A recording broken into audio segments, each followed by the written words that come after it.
Is the Big Apple getting a little too heavy for its own good? A recent study revealed that New York City is sinking. And get this, it's all because of those towering skyscrapers. Apparently, the whole event is called subsidence, which is when the Earth's surface settles bit by bit, or suddenly sinks.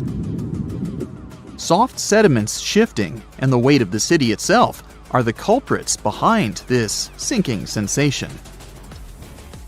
Now, don't get too alarmed. The study found that New York is sinking at a rate of 0.04 to 0.07 inches per year.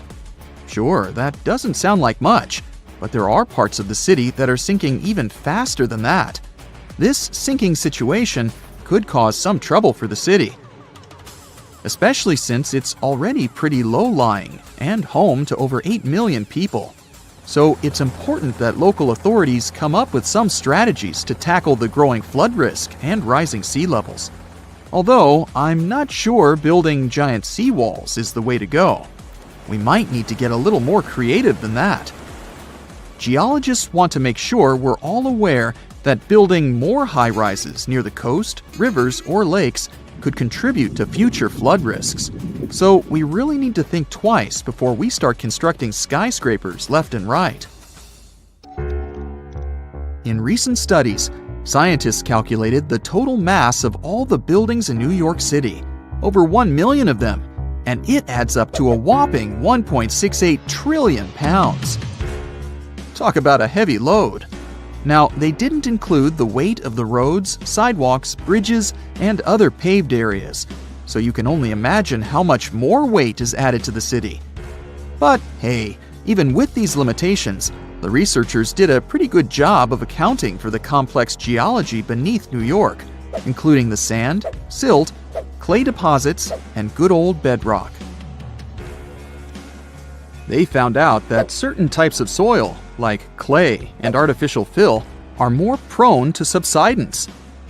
On the other hand, bedrock stays pretty firm and keeps those skyscrapers in place. So at least we don't have to worry about the Empire State Building taking a dive anytime soon. Comparing their fancy models with satellite data, the researchers created a map of the city showing where the sinking is happening. And guess what? The increased urbanization and all that groundwater pumping and draining are only making things worse. It's high time we start protecting our resources, don't you think? I wouldn't start packing my bags just yet. New York isn't the only sinking city out there, you know. Jakarta, the capital of Indonesia, is facing some serious sinking action too. In fact, parts of it could be underwater by 2050. That's like a real-life Atlantis situation. Over 30 million people in Jakarta are now deciding if they should relocate the entire city. If there's a city out there we should worry about sinking, that's Venice for sure. But why is it so eager to take a dive, you might ask? Well, let me tell you the complex truth. You see, Venice decided to set up shop on a marshy lagoon with shoddy foundations. As time went by, the ground underneath just couldn't hold it together and started compacting like a squished marshmallow. On top of that, the city's been slurping up groundwater like it's going out of style or something. The cherry on top of this mushy cake is that the sea levels have also been slowly rising. And guess what? Those sneaky plate tectonics are having a laugh by shoving the Adriatic plate under the Apennine Mountains, giving Venice an extra push downward. Someone had the bright idea to stop pumping groundwater, thinking they could stop the sinking shenanigans. But hold your gondolas. A new study revealed that the sinking hasn't completely stopped, just slowed down a bit. It turns out the whole area is tilting ever so slightly to the east, with Venice perched on the slightly higher end. You must be wondering how much Venice sinks in a year, right? Brace yourself for this shocking revelation.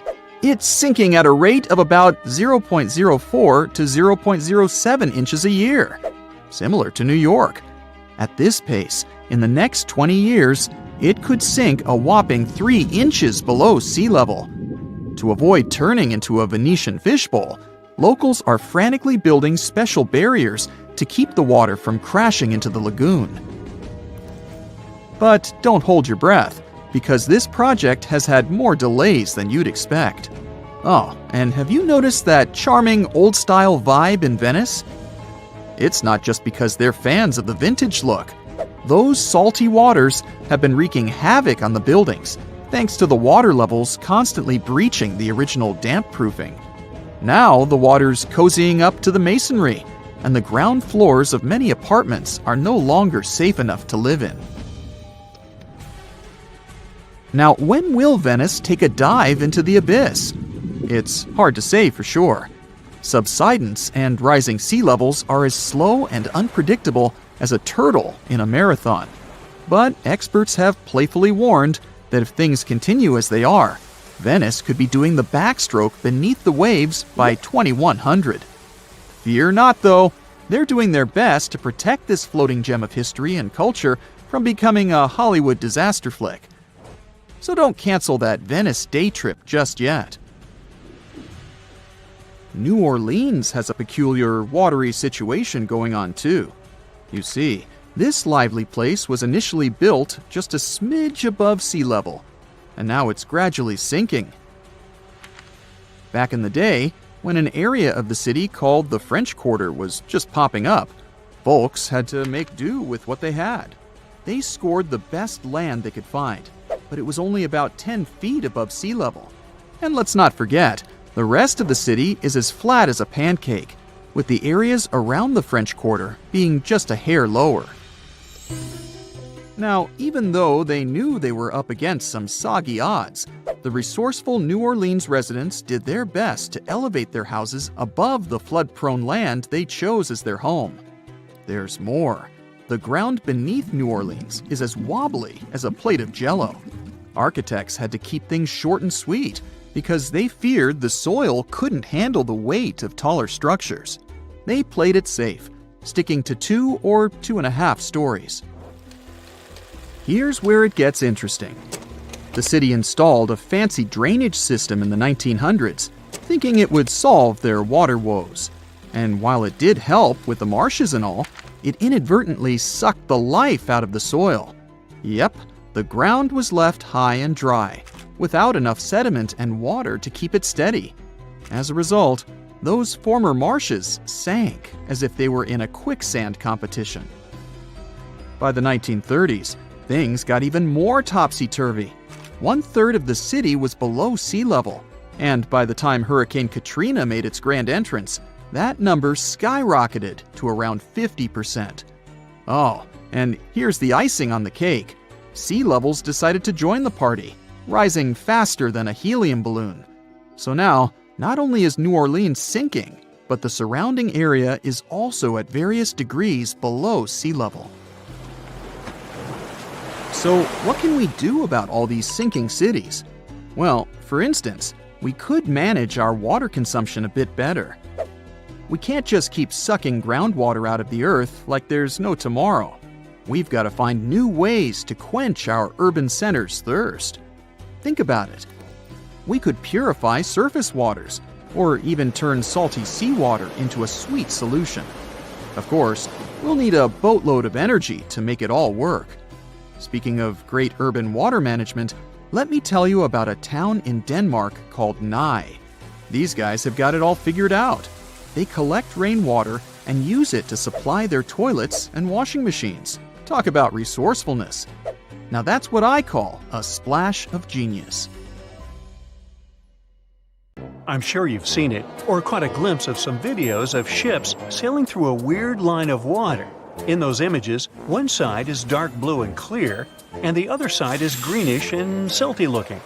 Some have claimed the footage shows the boundaries between oceans, and that water defies all its own laws by not mixing.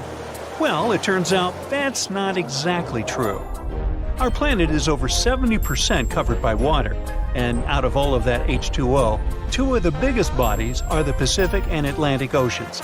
These massive stretches of salty goodness are home to some of the world's most fascinating creatures. from the tiniest plankton to the largest whales.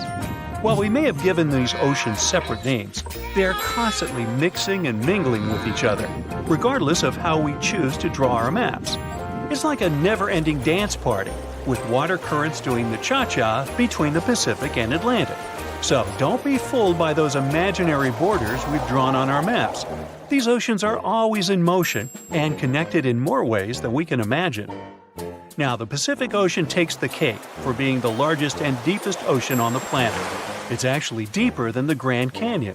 Meanwhile, the Atlantic Ocean comes in second. A red ribbon. But size isn't everything, right? Each of these oceans has its own unique set of characteristics. For example, did you know that the salinity of the Atlantic, that's the salt content, is higher than that of the Pacific or Indian Oceans? Or that the waters of the Red Sea and the Mediterranean are even saltier still? It's because of the lower salinity waters from the deep sea can't easily flow in, and water evaporates faster than rainfall can replace it. It's like the ocean has its own seasoning preferences. Hey, who knew? Now, let's talk about a little place called Cape Horn. If you look at it on a map, you'll have to scroll way down through South America. It's also where the Pacific and Atlantic Oceans come together to play. Here we can also find a powerful current that transports water from west to east, displacing volumes from the Pacific into the Atlantic. But let me tell you, traveling around Cape Horn is no joke. It's a turbulent and dangerous voyage, and many brave sailors have been lost attempting it. And finally, let's address the elephant in the room, or should I say the two-toned ocean. You know the one I'm talking about, where two differently colored types of water seem to be existing alongside each other? Well, I hate to break it to you, but that's not where the Pacific and Atlantic Oceans collide. It's just fresh water that's filled with sediment coming across some dark, salty water from the ocean. What the video captures is most likely taken from somewhere in the Gulf of Alaska. Speaking of color palettes, have you ever wondered why the ocean comes in a variety of shades of blue? Well, get ready for a fun science lesson. First things first, let's get one thing clear. The water that covers our entire planet is not really blue, it's clear. It's the depth and what's in and below the water that influences its color. It appears blue if the water is deep enough that light isn't reflected off the bottom. This is due to the fact that sunlight can be absorbed or reflected by water molecules as it enters the ocean.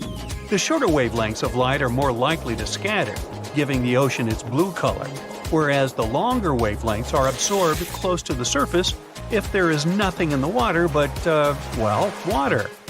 But that's not all. The ocean's bottom and its particles can also affect the color. For example, in some areas of Greece, the water comes in a gorgeous turquoise shade. This happens due to the seafloor being filled with white sand or rocks. It turns a lovely light blue tint when the light reflects back up from the bottom. The health of the ocean can also be seen in its color. Rarely is the water clear, and it frequently contains suspended particles, contaminants, tiny organisms, and small plant and animal life. Like a doctor reading a patient's vital signs, oceanographers examine the color of the ocean to determine its health. Now, let's talk about phytoplankton, the tiny plants that give the ocean its green tint. These little guys use chlorophyll to eat up sunlight and, through photosynthesis, make up about half of the oxygen people need on our planet. Now, finally, let's talk about the deepest blue found in our planet's waters. Due to its location in the middle of a massive oceanic whirl, the water off the shore of Hvar Island in the Southeast Pacific Ocean is deep and extraordinarily transparent. Here, the ocean's layers barely mingle, and nutrients aren't forced up from the deep bottom, leaving the water remarkably clear. For the human eye, it looks like it's indigo-colored. So, if you ever find yourself in the middle of the Pacific Ocean, make sure to take a peek. Now, consider this. Could there be any other body of water underneath the ocean? How could that possibly be?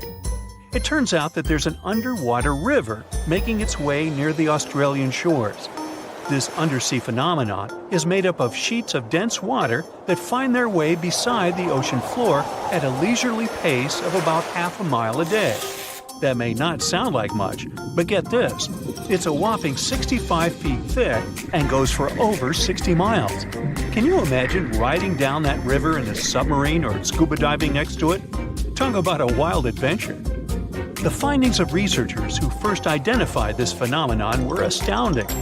This is the first time that these dense shelf water cascades have been observed in such warm water, despite the fact that they are apparently more popular in high-latitude regions. According to Australian scientists, these rivers pop up because water evaporates during the summer, and then it's cooled in the wintertime.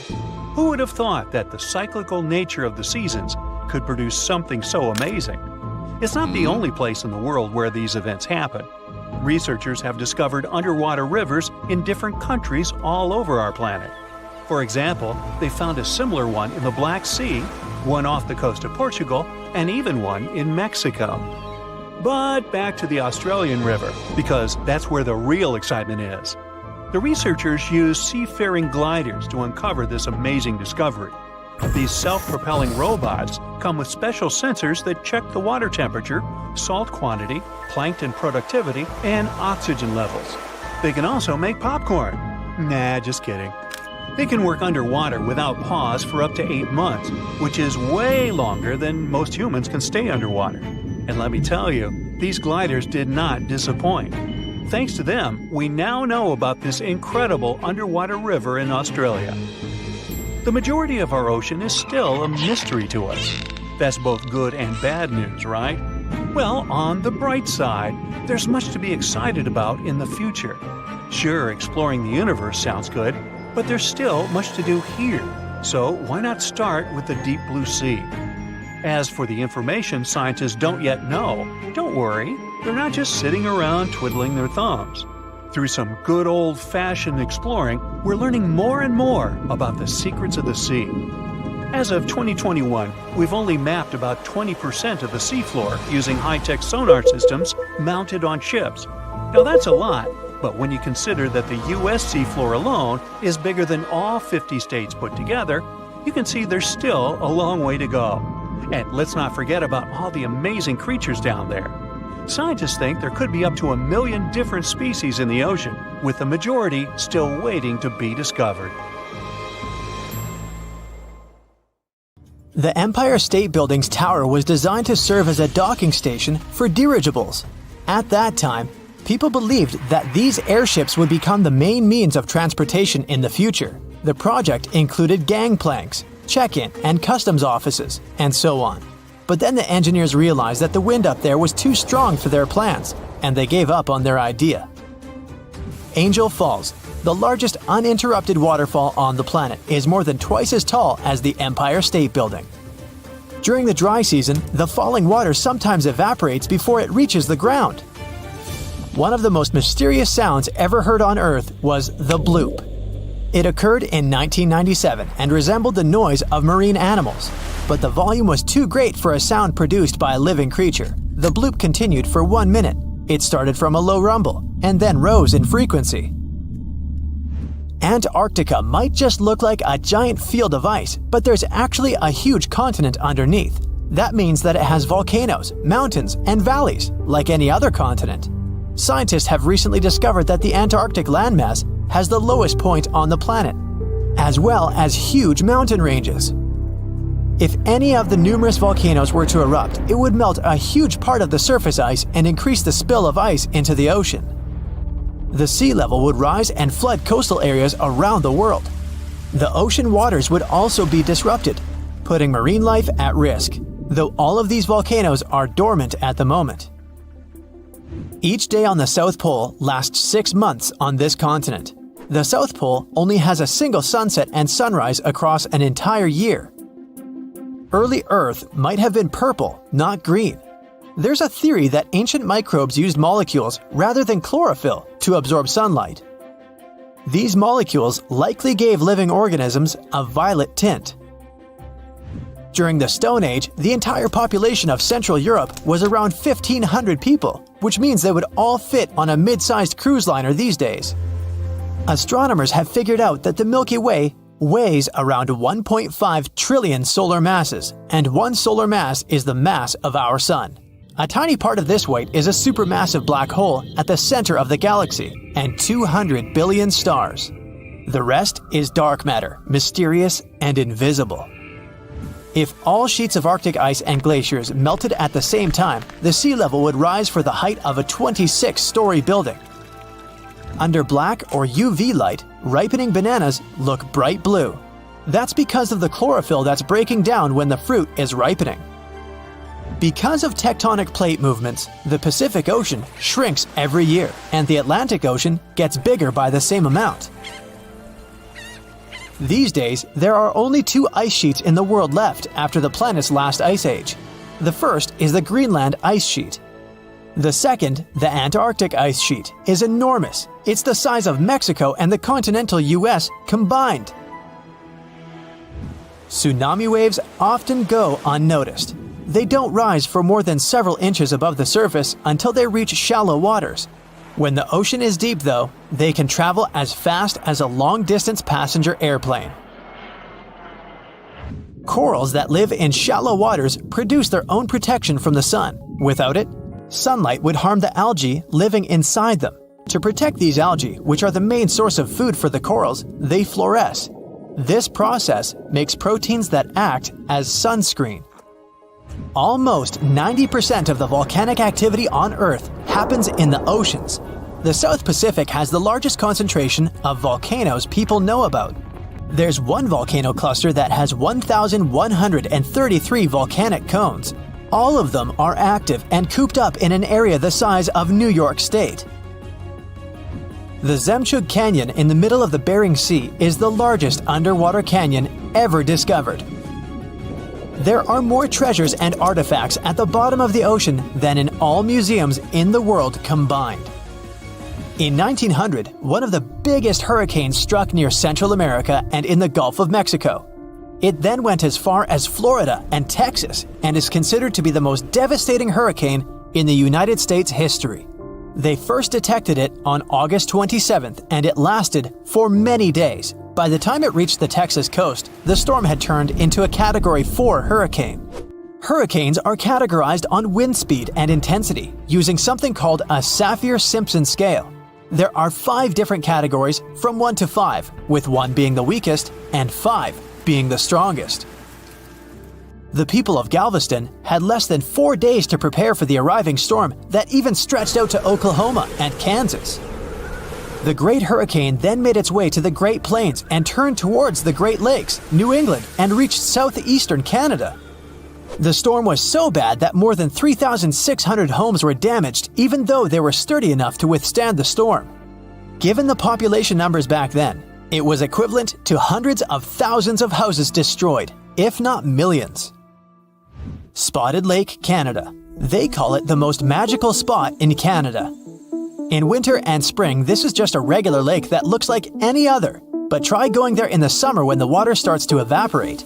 It'll feel as if you've entered a different world, a polka-dotted landscape with blue, green, and yellow spots.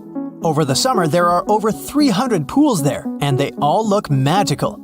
Over the centuries, people believed each of them had different healing properties. Oh, and the explanation for the vibrant colors is pure science. Each of them has a high concentration of different minerals. We live inside the sun. Its atmosphere stretches far beyond its visible surface, and even though Earth is 93 million miles away from the star, it's still within reach of the sun's atmosphere. Auroras happen when charged particles from the sun get caught by Earth's magnetic field and crash into the upper atmosphere near the poles. Our planet is gradually slowing down the speed of its rotation. It happens at an unhurried pace of 17 milliseconds per 100 years. Because of this, our days are becoming longer, and still, only after 140 million years, a day on Earth will last 25 hours. Earth's southernmost continent, Antarctica, is only the 5th largest one, but it contains almost 70% of the planet's fresh water and 90% of the world's ice. Antarctica is also considered to be a desert. Lots of rocks on Earth have a Martian origin. Scientists analyze the chemical content of some meteorites found in the Sahara Desert, Antarctica, and other places. It turned out that these rocks had arrived from the Red Planet. The largest sandcastle in the world is located in Denmark. 30 sand sculptors who created it used more than 5,000 tons of sand. To make it more durable, they added 10% of clay, together with a layer of glue. They built it to stand tall against long and stormy winters. Some photons that don't get absorbed are re-emitted, and their wavelength determines the color we see. When you expose a material to sunlight or photons of higher energy, it can damage its chromophores, which is why they won't be able to emit photons at certain wavelengths. Red materials fade in sunlight the most. Their chromophores emit red light in a way they mop up photons of the rest of the wavelengths. From 60 to 100 tons of space dust drift down to our planet's surface every day. These tiny cosmic particles are mostly released by comets, which are usually made of dust and ice. When the sun turns this ice into vapor, the remaining dust travels down to Earth. My, it's wet out here. In 2016, scientists decided to study the widest part of the Atlantic Ocean, between Africa and South America. It's kind of lonely there. They went days without seeing a single plane or ship. It was mostly just dolphins and whales swimming by. They were in the middle of nowhere. So why? They were floating right above one of the most important geological spots on Earth, the Mid-Atlantic Ridge. It's where two monster tectonic plates meet. Tectonic plates are massive jigsaw pieces that are constantly moving, even though we usually can't feel them. They form the Earth's crust and, in this case, meet beneath the Atlantic Ocean. The researchers floated over the ridge and dropped down some instruments that detect waves, earthquakes, and other vibrations. A year later, they came back to collect the results. At first, the goal was to learn more about the history of the two plates. But the instruments picked up a whole lot more than that. They found out some stuff about the future, too. Way down at the bottom, there's a layer of extremely hot liquid rock that's constantly rising up, pushing on the tectonic plates and causing them to move apart from each other. That means that the Atlantic Ocean is expanding about 2 inches every year, pushing Europe and Africa away from the Americas. At the same time, its bigger neighbor, the Pacific Ocean, is shrinking. It's the biggest ocean, right now, with a huge area that's around 30% of the Earth's surface. Its average depth is 13,000 feet and is home to the famous Mariana Trench, the deepest spot in any ocean. And yeah, it's now shrinking by around 1/5 of a square mile per year. Some scientists even believe that eventually, millions and millions of years from now, the Pacific Ocean could completely disappear. This ocean is where we think most earthquakes happen, plus it's where a lot of the world's volcanoes are. All that causes lots of shaking. Plates move around and old parts of the Earth's crust get destroyed. The ocean floor can't grow fast enough to replace it. This means some big changes are coming in the future. A couple of inches isn't exactly a big deal, but after a few 100 million years, there'll probably be a new supercontinent on Earth. Australia is slowly heading north, and it could eventually collide with Korea, Japan, and eastern China. Africa is moving too. In 50 million years, it'll be pushing right up against the southern parts of Europe. Since it's all happening so slowly, I've had a chance to think up some future scenarios. Okay, not me. A bunch of super brainy scientists with even brainier computers. The first scenario, a monster landmass called Novo. The Americas would slam into Antarctica, then they'd team up and head over to Africa. Meanwhile, Africa would have already smashed into Europe and Asia. Not bad, at least you'd save some money on plane tickets. But for most people, it would take an epic road trip to get to a beach somewhere. The second scenario is Ultima. I feel like these all sound like car names. Anyway, in this scenario, the Atlantic stops getting wider. Actually, it's the opposite. It starts closing in on itself. This new super cool continent would be surrounded by the Pacific Ocean. Scenario 3. Orica. Both the Atlantic and Pacific Oceans eventually shrink down until they either disappear or end up like tiny little lakes. All the life in these two oceans is gone. Instead, some new ocean starts forming to replace them. And the new supercontinent? It has Australia in the corner, with the Americas and East Asia each on the opposite side of a small puddle that used to be the Pacific. The rest of the planet is one big unexplored superocean inhabited by… who knows? I won't be around then. Number 4. Amasia. There's that car thing again. This one predicts Africa, Australia, and all the continents except Antarctica start moving north. Sorry, Antarctica, even planet Earth keeps forgetting about you. Better luck next time. Well, way off in the future, it might be possible to take a big old road trip across every continent, or drive across the African-South American border, or even get to Australia without having to take the longest flight of your life. But we've got a while to wait. What should I do for the next 250 million years? Binge watch some Brightside? Tectonic plates move at different speeds, some slower, some slightly faster. Your hair and fingernails actually grow at roughly the same speed as these beasts move. Imagine if everyone lived on one of those supercontinents. Animals would finally be able to cross continents and meet species they've never seen before. Leopards, rhinos, lions, elephants. Imagine if they got curious enough to set out on a journey out of their habitat. A lion might meet a polar bear. Kangaroos could finally leave the land down under, and birds that migrate to warmer places would have to totally reorganize their travel schedules. Who knows what the climate would be like? Playing around with the continental jigsaw puzzle isn't exactly a new thing. Our world didn't always look like this.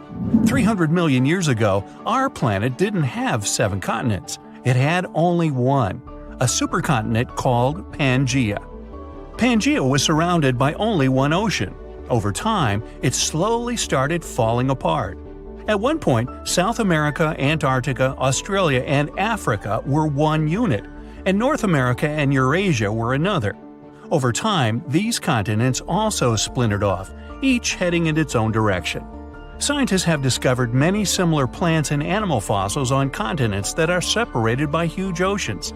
Even when you just glance at a map, you can see how Africa and South America look like two massive puzzle pieces that fit together perfectly. When you look at all the oceans and seas on a map, it may look like they just flow right into each other, like there's only one big ocean and people gave different names to different parts. You wouldn't think that if you've ever been to the place where they meet.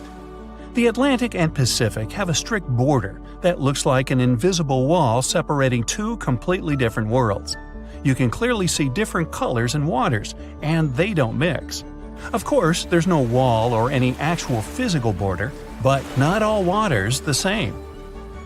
The Pacific and Atlantic have different densities, amounts of salt, temperatures, and a whole bunch of differences. The borders that separate two bodies of water are called ocean clines. The line you see dividing the Atlantic and Pacific Ocean is mostly caused by different salt levels. This is what layers of water with different salt levels look like. It's like they're separated with cling film, each one with a different color because it has different things growing in it. To see a clear, noticeable border, one sea or ocean has to be a whole lot saltier than the other. Want to get active and use up all the salt in your house? Pour some colored salty water or seawater into a glass bowl. Then add fresh water on top. Voila! The Pacific Ocean is the less salty one. That's because there are loads more rivers flowing into it. Heavier liquids are heavy, so they should sink to the bottom. But then, why is the border between the Atlantic and Pacific a vertical line and not a horizontal one? First, the difference in density of these two salty beasts may be enough to stop them from mixing, but it's not really enough to send one of them to the bottom with the other floating above it. There's another reason, and it's all about the Earth spinning around. Say you're flying from Chile to New England. If you fly straight north, by the time you get there, the Earth will have turned a bit, and you'd be nowhere near your destination. To get to the right place, the pilot needs to fly in a bit of a curve. That's sort of the same reason that currents move around in different directions. The currents in the Atlantic and Pacific Oceans move away from each other, so they don't really mix at their border, even though they're both just water. Confused? Yeah, me too.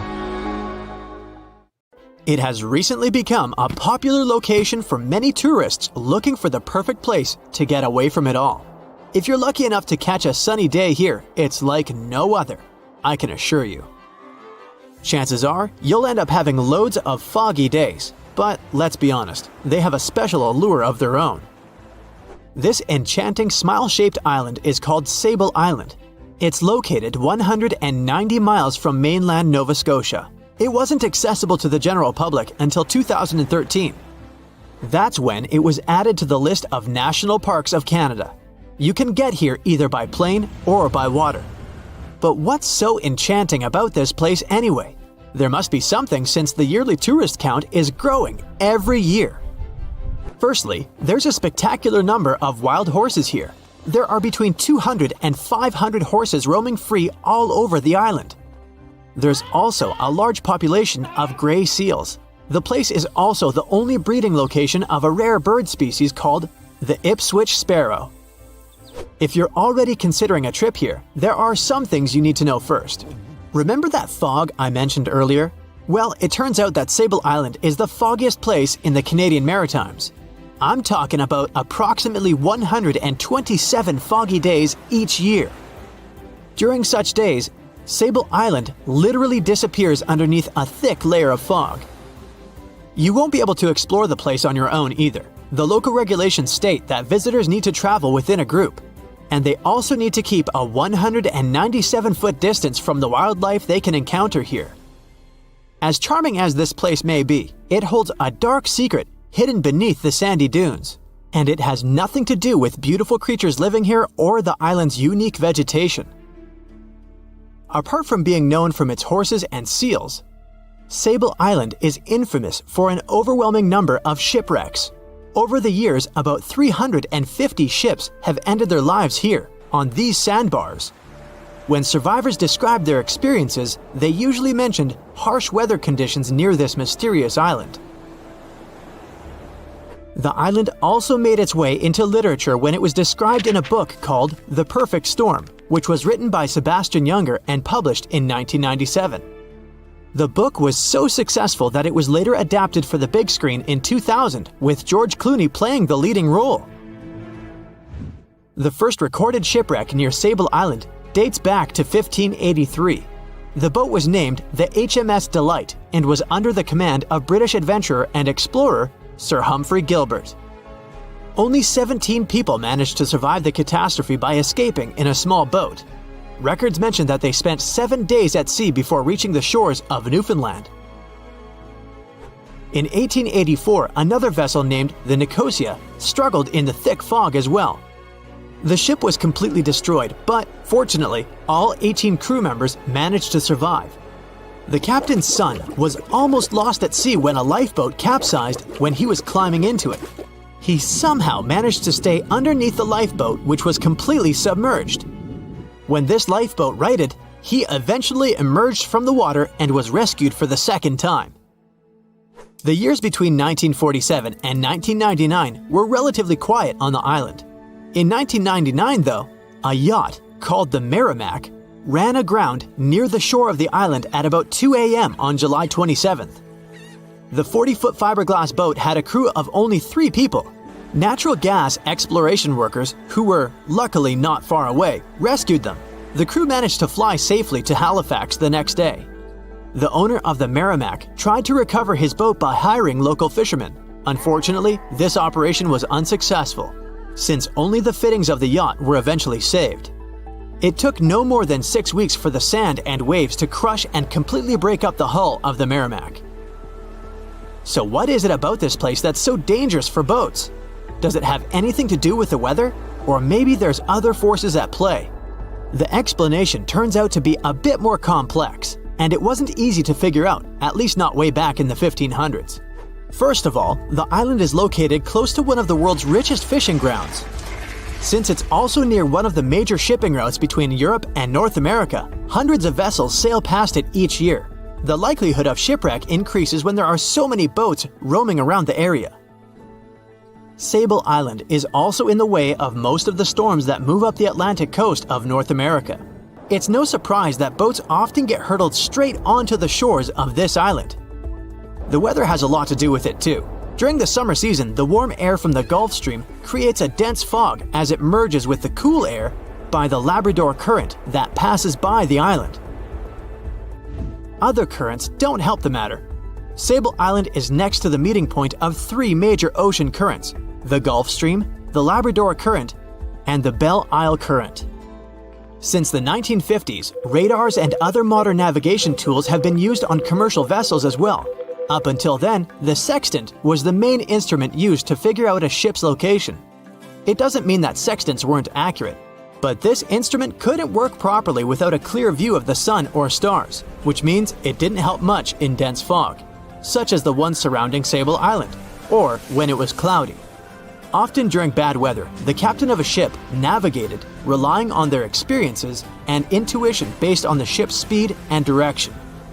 That's why most of the survivors in shipwrecks near Sable Island said that the captain had simply miscalculated the ship's position, crashing into Sable Island by accident. This dusty, sandy land is as unfriendly to ships as it is to trees. There's reportedly a single tree on the whole island, and it looks a lot more like a bush. It's actually a pine tree. And since the famous island horses don't see it as much of a food source, it somehow managed to survive. Reports say that the tree was planted back in the 1950s. Local authorities were trying to grow a forest on the island to make it a bit more welcoming. They've planted tens of thousands of trees over the years, more than 69,000 evergreens, 600 fruit trees, and about 55 pounds of pine seeds, along with other plants which could survive the conditions on the island. But they were no match for the extreme weather and sandy soil. Out of all those plants, just one pine tree is still alive.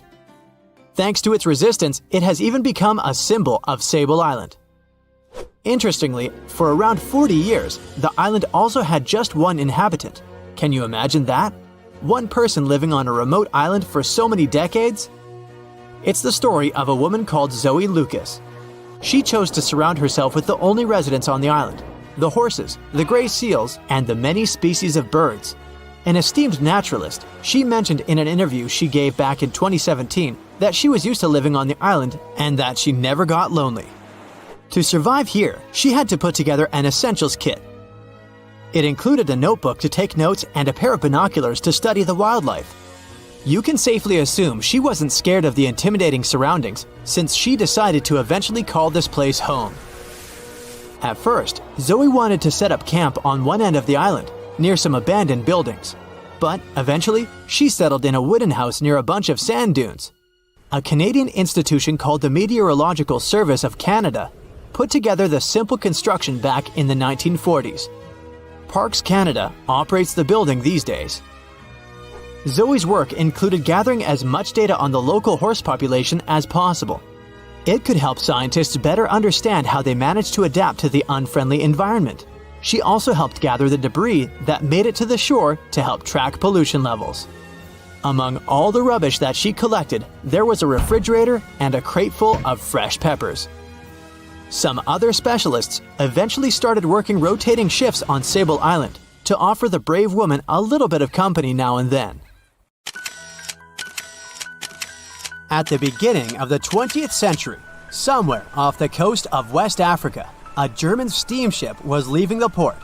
Suddenly, the weather got worse, and the vessel entered a thick fog. The sailors ran aground on a sandbank close to the shore. Luckily, no one was hurt, and they were even able to save their precious cargo. But the ship was stuck in the sand for good. And it was not alone there. Nearly the entire length of the western coast of Namibia is called Skeleton Coast. If the name sounds scary, that's because it is. This 976-mile-long beach line is among the most dangerous places on Earth. The local Bushman tribes believe that their supreme deity made this land when it was angry. The Portuguese were the first Europeans to set foot in Namibia in the 15th century. And yep, they didn't like Skeleton Coast either. Portuguese explorers thought this land presented the gates to the underworld. This is the place where the Namib Desert meets the Atlantic Ocean. It might be dangerous, but it's actually beautiful. Plus, it's a UNESCO World Heritage Site. If Skeleton Coast had a PR manager, they would quit on the first day on the job. The area is not exactly tourist-friendly, because of its geography and history. Beneath the sand and the waves, there is a secret ocean currently lurking for unsuspecting sailors. It's called Benguela Current.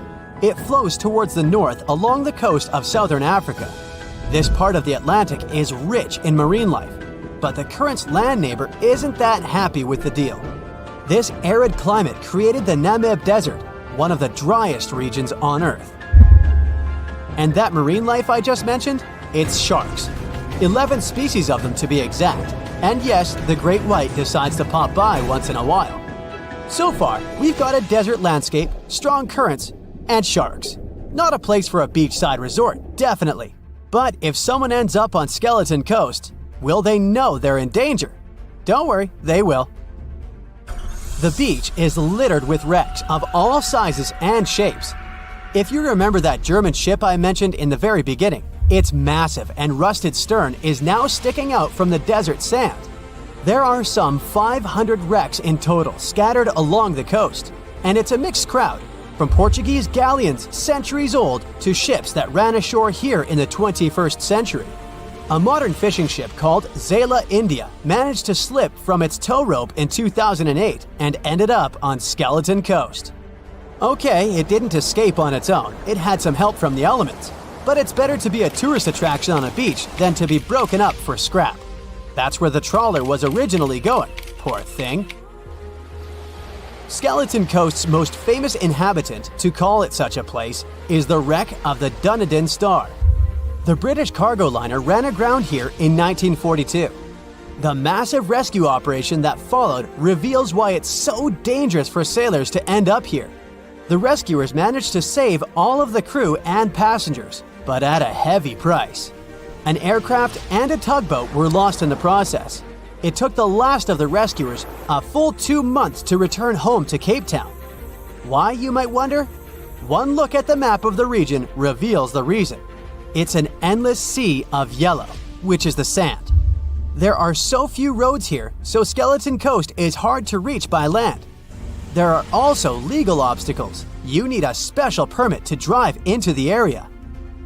But the skeletons in the name of the area don't only refer to ships, they also stand for animal bones. Most of these belong to whales and seals.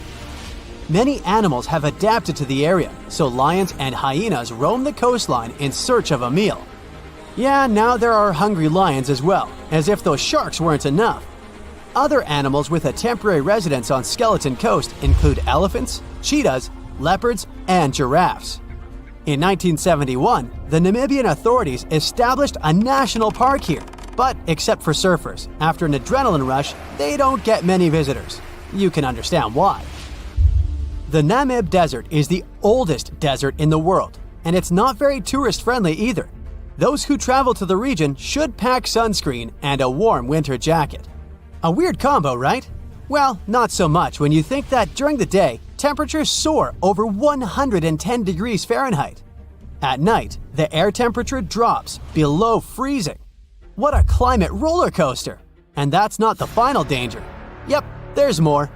Remember how that German ship got lost in thick fog? Yeah, it wasn't a one-off event. Because of the region's climate, fog shows up frequently. Sailors should cover their ears now, but this fog is actually good for wildlife. This is their only source of water in the Namib Desert. Reptiles and mammals have adapted to the harsh climate. They use as little water as possible. Shifting sands, thick fog, strong currents, lions, and sharks. Not the stuff you would put in a tourist booklet, but Skeleton Coast isn't the only beach on Earth you wouldn't want to spend your vacation on. I will take you to Cape Tribulation in Australia. The area covers some 48 square miles in the northwestern part of the continent. And no, the area is not as dry as Skeleton Coast. It's part of the Daintree rainforest. You could say that here, it is the rainforest, not the desert that meets the ocean. The beach at Cape Tribulation is straight from a postcard. But looks can be deceiving. Australia? Probably sharks. No, crocodiles are out here to get you if you decide to go for a dip in the sea. There are saltwater crocodiles that the locals call salties. Well, that's a cute nickname for such a dangerous reptile. And it's not just them. the wildlife seems to have a beef with visitors. From October to June, the waters around Cape Tribulation are full of box jellyfish. Their venom affects the human cardiovascular system. When touched by a jellyfish out at sea, swimmers won't have enough time to reach land for help. Vinegar helps neutralize the sting, so you might want to keep a spare bottle in your luggage. Crocodiles and jellyfish sound dangerous, but there's one more animal you should look after. It's the wild boar. It might sound funny, but you won't laugh when you're being chased by one of these across the beach. 21 million wild boars live in Australia. They're mostly active at night, making it even more dangerous if they charge at you. The best defense is running in circles. Wild boars can't cut corners well. That's probably why we don't see many of them taking up careers as race drivers. Cape Tribulation has one last danger installed for you, and it's not an animal. Out here, even the trees are plotting against visitors. The stinging tree got its name for a reason. If you try to pick one of its beautiful red berries, it'll fight back. Its prickles are like tiny glass shards. The less than pleasant effect on your skin will last for a month. Then there is this wait-a-while bush. Who keeps naming them like this? This long vine has spikes that grab hold and just don't let go. They are so strong, they can pull a human off a horse. You'll have to wait for someone to come by and save you from this thorny grabber. If you are about to cross this Australian beach from the vacation list, hold on for a second. Tourism is booming here. The local authorities have restricted access to all of the danger zones. Visitors go swimming in dreamy water holes that are surrounded by lush vegetation. There are even ropes to swing from. Now, that's a beach you can finally relax on. They said it was the most technologically advanced ship. They said it was unsinkable. And when it sank, they made a movie about it. These were the main reasons why the Titanic disaster became world famous. But unfortunately, this is not the only large-scale shipwreck. And sadly, there have been cases much worse than the tragedy of the Titanic. One of them occurred on April 27, 1865. The Sultana steamboat carried passengers and cargo daily between St. Louis and New Orleans. It was a pretty large wooden boat with 3 decks and was 260 feet long and 70 feet wide, almost twice the size of a basketball court. The ship could carry about 350 passengers, but on that unfortunate day, more than 2,000 people were on it. On April 23rd, she was making a routine voyage from New Orleans when it broke down.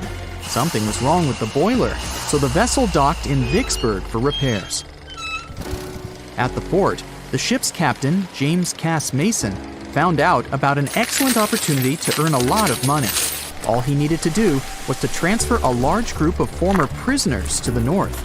The captain agreed to do it, but the problem was that the boiler required a lot of time to repair. Mason was afraid that his competitors would take the job, so he decided to sail despite the malfunction the ship had. He patched up the holes in the boiler instead of a big repair and invited all the ex-prisoners on board. So, there was a broken boiler, an excess number of passengers, a lack of lifeboats, and not the best river conditions. Also, the captain refused to send the ex-prisoners to the hold, so they were all with ordinary passengers. There were strong chances for a shipwreck, but the greedy desire to earn more money was stronger. The Sultana went on a voyage and sailed up the river for 2 days. At this time, one of the biggest Mississippi floods in history began. The river overflowed its shores because of the flood, with the water level rising several feet. All the trees on the shore disappeared, and only the tops were sticking out of the water. The ship sailed opposite this powerful current, making the boiler work too hard. On the evening of April 26th, the Sultana arrived in Memphis, Tennessee, and they loaded even more, 120 tons of sugar and 200 passengers. She got incredibly heavy. Around midnight, the ship continued its dangerous journey. The captain sailed to barges to load a shipment of coal. At 1 a.m., the vessel left the barge. At 2 a.m., the broken boiler, unable to withstand the load, suddenly exploded. The Sultana was just 7 miles north of Memphis. Few people survived that day. The problem was that passengers trying to escape from the fire jumped into a cold river with a strong current. The Sultana disaster is considered the most tragic shipwreck in the history of the United States. The exact number of those who didn't survive is still unknown. According to various sources, this number was from 961 to 1,800 people. Don't be surprised that almost no one knows this story. There were many more survivors in the Titanic tragedy, and everybody heard about it. But the Sultana sank during one high-profile event. 12 days before the shipwreck, the country lost Abraham Lincoln. People hadn't yet recovered from this news, so no one paid much attention to the tragedy of the Sultana. Many catastrophes happened quite recently by historical standards. One of them occurred in 2002. The ferry La Jula was a Senegalese vessel. The ferry sailed twice a week, mainly along the coast of Dakar, carrying passengers who traded mango and palm oil. It made daily voyages and never faced severe problems thanks to modern rescue equipment and good repair service. But one day, the ship's crew discovered a malfunction and sent the boat to port. For almost a year, La Jula was in a non-working condition, awaiting repairs. But it didn't get high-quality service. After poor maintenance, the ferry set off on its last voyage. On September 26, 2002, La Jula sailed between southern Senegal and Dakar, and at 11 p.m. headed toward Gambia, where a strong storm began. The wind raised high waves, but this wasn't critical for the large passenger ship unless the number of people on board didn't exceed the established norm. La Jula was supposed to carry about 500 passengers, but had many more people that day. Too many passengers, poor repairs, and a strong storm caused severe problems for the ship.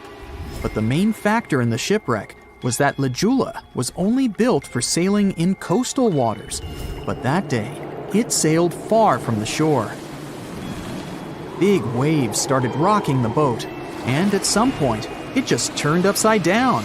The ship's deck went underwater, and its lower part stuck above the surface like an iceberg.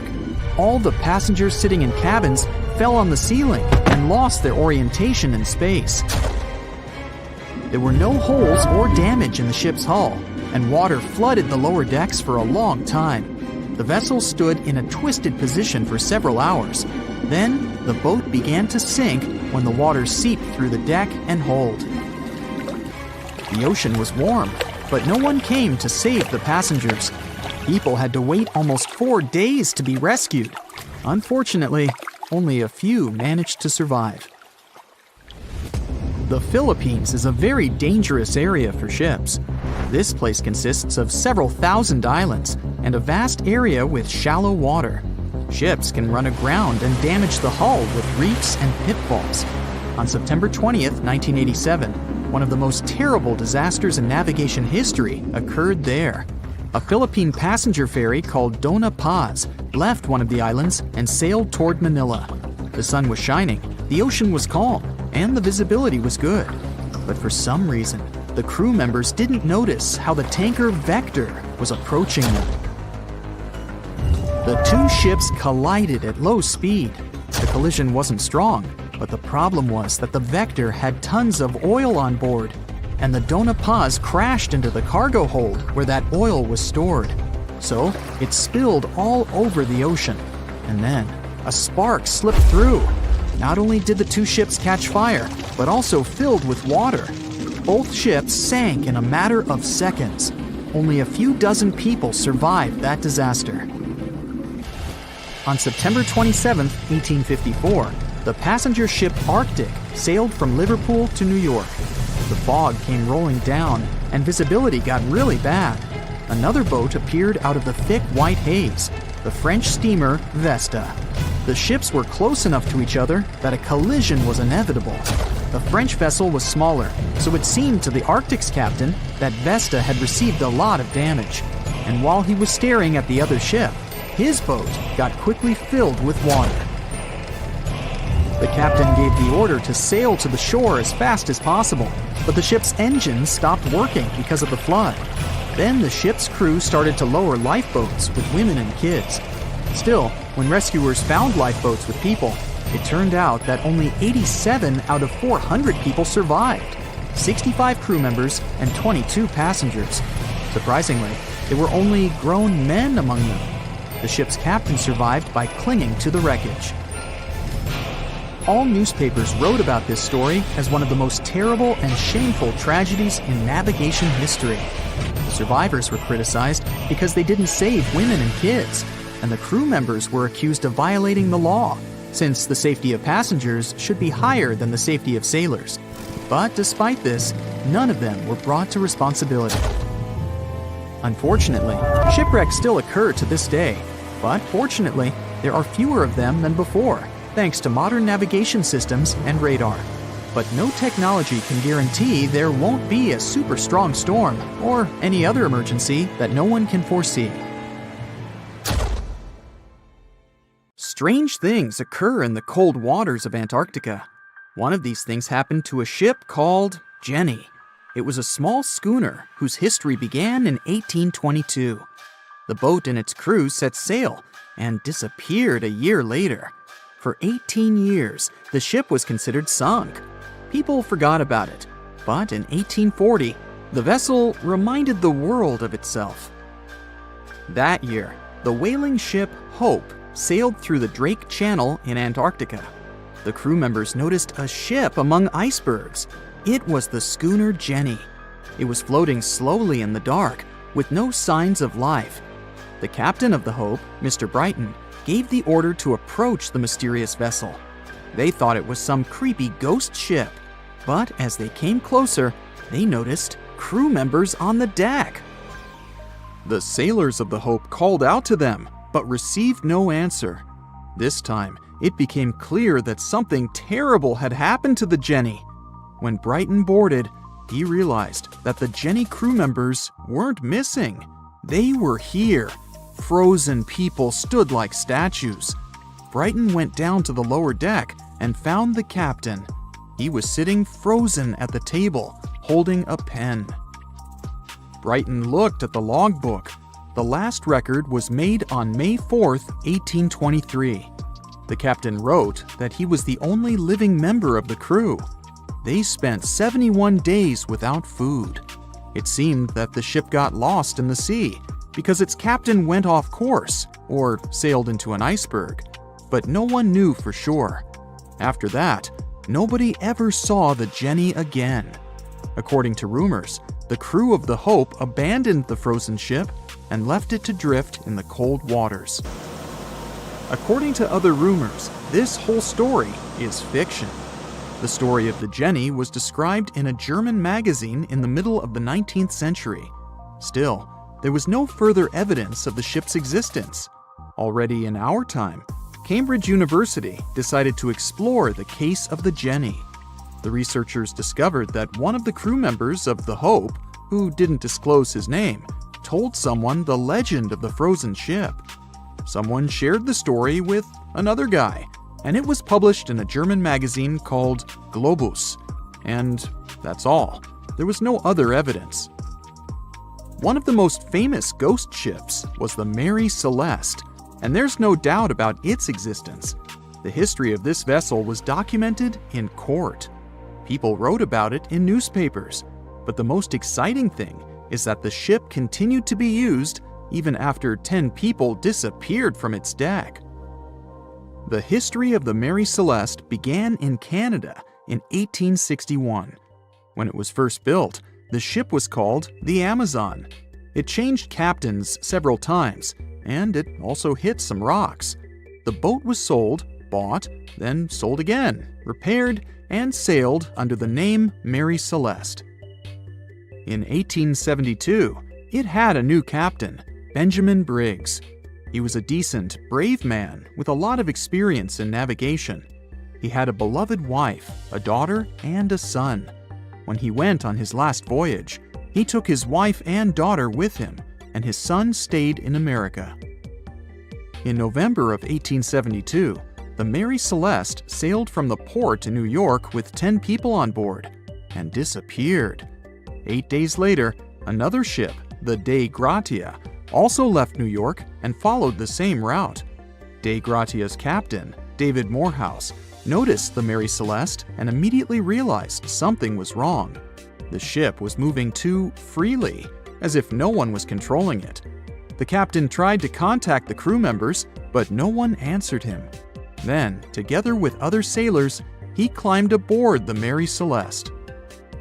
The ship was in good condition. There was no damage. The hold was slightly filled with water, but it could be easily pumped out. Everything seemed fine, but one lifeboat was missing. The crew members' valuables were in their cabins. The cargo was in the hold. The supplies of water and food were untouched. Judging by the records in the logbook, the ship was caught in a storm, but it was not too strong. Other ships also sailed through this storm, but nothing bad happened to them. The last record was dated November 25th, and it claimed that everything was fine. The sails of the Mary Celeste were slightly damaged, but perhaps it happened after the crew had disappeared. The whole ship was in excellent condition, but what made the people leave it? Part of the crew of the Dei Gratia stayed on board the Mary Celeste to bring it to dry land. Everything went well. They delivered the ship to the closest port. Next, the captain of the Dei Gratia appeared before the court and told about what had happened. However, the prosecutor and the judge didn't want to believe in the story of the Mary Celeste. They were sure the captain got rid of the ship's crew to get money for its cargo. According to the maritime laws of that time, if you found a ghost ship with valuable cargo, then a substantial part of this cargo belonged to you. So, many people thought that David Morehouse decided to earn some money. This version seemed to be more valid than the one about the mysterious disappearance of 10 people. Fortunately, no one accused the captain of committing a crime. They thanked him for his service and gave him a monetary reward. However, his reputation was damaged, which greatly affected his career, as many believed he attacked the crew of the Mary Celeste. But even after this terrible case, trial, and investigation, the story was not over. The Mary Celeste was still an expensive and efficient vessel. It sailed several times, but then one captain crashed it into the reefs to get insurance. The court revealed this deception and accused the captain of intentional property damage. The story of the Mary Celeste became famous all over the world. People began to build their theories, realistic and not. Someone believed the ship had sailed through the Bermuda Triangle, but this version was quickly refuted, as the route of the Mary Celeste passed thousands of miles away from the Bermuda region. Did the Kraken or another giant monster attack the ship? Nope. Since the boat was found in almost perfect condition, there were no signs of a struggle. One of the most popular versions was that the crew of the Mary Celeste stole some valuable cargo and sailed to Spain on the rescue boat. However, those who knew Captain Benjamin Briggs said he was a good, honest man. Besides, he had a son in New York, and Briggs would never leave him. A more thorough investigation revealed that a series of accidental circumstances could have caused the disappearance of the ship's crew. Before its last voyage, the vessel delivered coal. Perhaps the pump intended for pumping water got clogged with coal after that, and when the ship got into a storm, the hold filled with water and the pump broke. The captain couldn't understand the amount of water because numerous barrels in the cargo hold blocked the view. Benjamin Briggs assumed it was dangerous to stay on the ship during a storm, so he evacuated with the passengers on a lifeboat. Perhaps they were close to land and decided to sail there, but the storm intensified and overturned the boat. Also, one record in the log journal said that the chronometer was faulty. It was a device that helped to determine your location at sea using longitude. Briggs got lost and didn't know which way to sail. The storm was strong, and he couldn't determine whether the ship would sink. Perhaps Briggs decided to leave the ship in a rescue boat when he saw the coast of the Azores. The uniqueness of this ghost ship case is that, unlike many others, you can investigate it yourself. There's a lot of information about the Mary Celeste on the internet. There are documentaries and research articles. Perhaps you'll be able to notice something that others haven't seen and solve the mystery of the disappearance of 10 people. There's a ship drifting somewhere in the ocean without a crew. The last time someone saw it was over 50 years ago. Its story reminds of that of the Flying Dutchman, a ship that's bound to sail forever and bring disaster to whoever sees it at sea. At least the legend says so. Unlike the Flying Dutchman, the SS Bay Chimo was definitely real and built for a German company in Hamburg and began as an ordinary cargo ship. It was trading supplies between Hamburg and Sweden in the Baltic Sea starting from 1914. It had a strong steam engine and a hull made of steel. A few years later, it became British property. Then, in the 1920s, a Canadian company purchased it for around $18,000, a huge amount of money back then. The new owner, the Hudson's Bay Company, was actively using the ship for several years. They would often send it on voyages from its home port in Scotland to Siberia, Alaska, the Yukon, and the Northwest Territories. It also passed through the Panama Canal and even the Suez Canal, with fur pelts for sale on board. Sometimes it would also transport passengers. It had completed 9 successful voyages before this strip of good luck came to an end. Starting from the 1930s, SS Bachimo would have trouble with ice and storms. When it first got trapped in ice in October of 1931, some of the crew managed to escape to Alaska. 15 of 22 sailors decided to stay with their vessel and try to save it. They had furs and other valuable cargo worth around $58,000 aboard. The company sent them supplies to survive the winter. They set camp near the ship out of the hatches, tarpaulins, and other materials, and offloaded the cargo. At the end of November, a blizzard rushed through the area, and it seemed like it had taken the ship with it. The ice platform had survived, but the ship broke free. Some of the crew members were sure it had sunk. But soon after, they heard from one of the locals who had spotted their ship around 45 miles away from their camp. The crew moved on with their lives, and the ship started its journey as a runaway vessel. People would spot SS Bachimo once a year or so, all the way until 1965. It was mostly spotted off the coast of Alaska. A man going to Nome with his sled dog, along with prospectors, explorers, and treasure hunters, all claimed to have seen SS Bachimo. Someone tried to board it and take it to port, but ended up stranded on it for days because of horrible weather. Others got luckier and managed to take a whaleboat, some furniture, and other valuables from the vessel. Those who got close to the ship saw that it was damaged and missing the propeller. Still, it stayed afloat without a crew for at least 38 years and became the longest sailing ghost ship in history.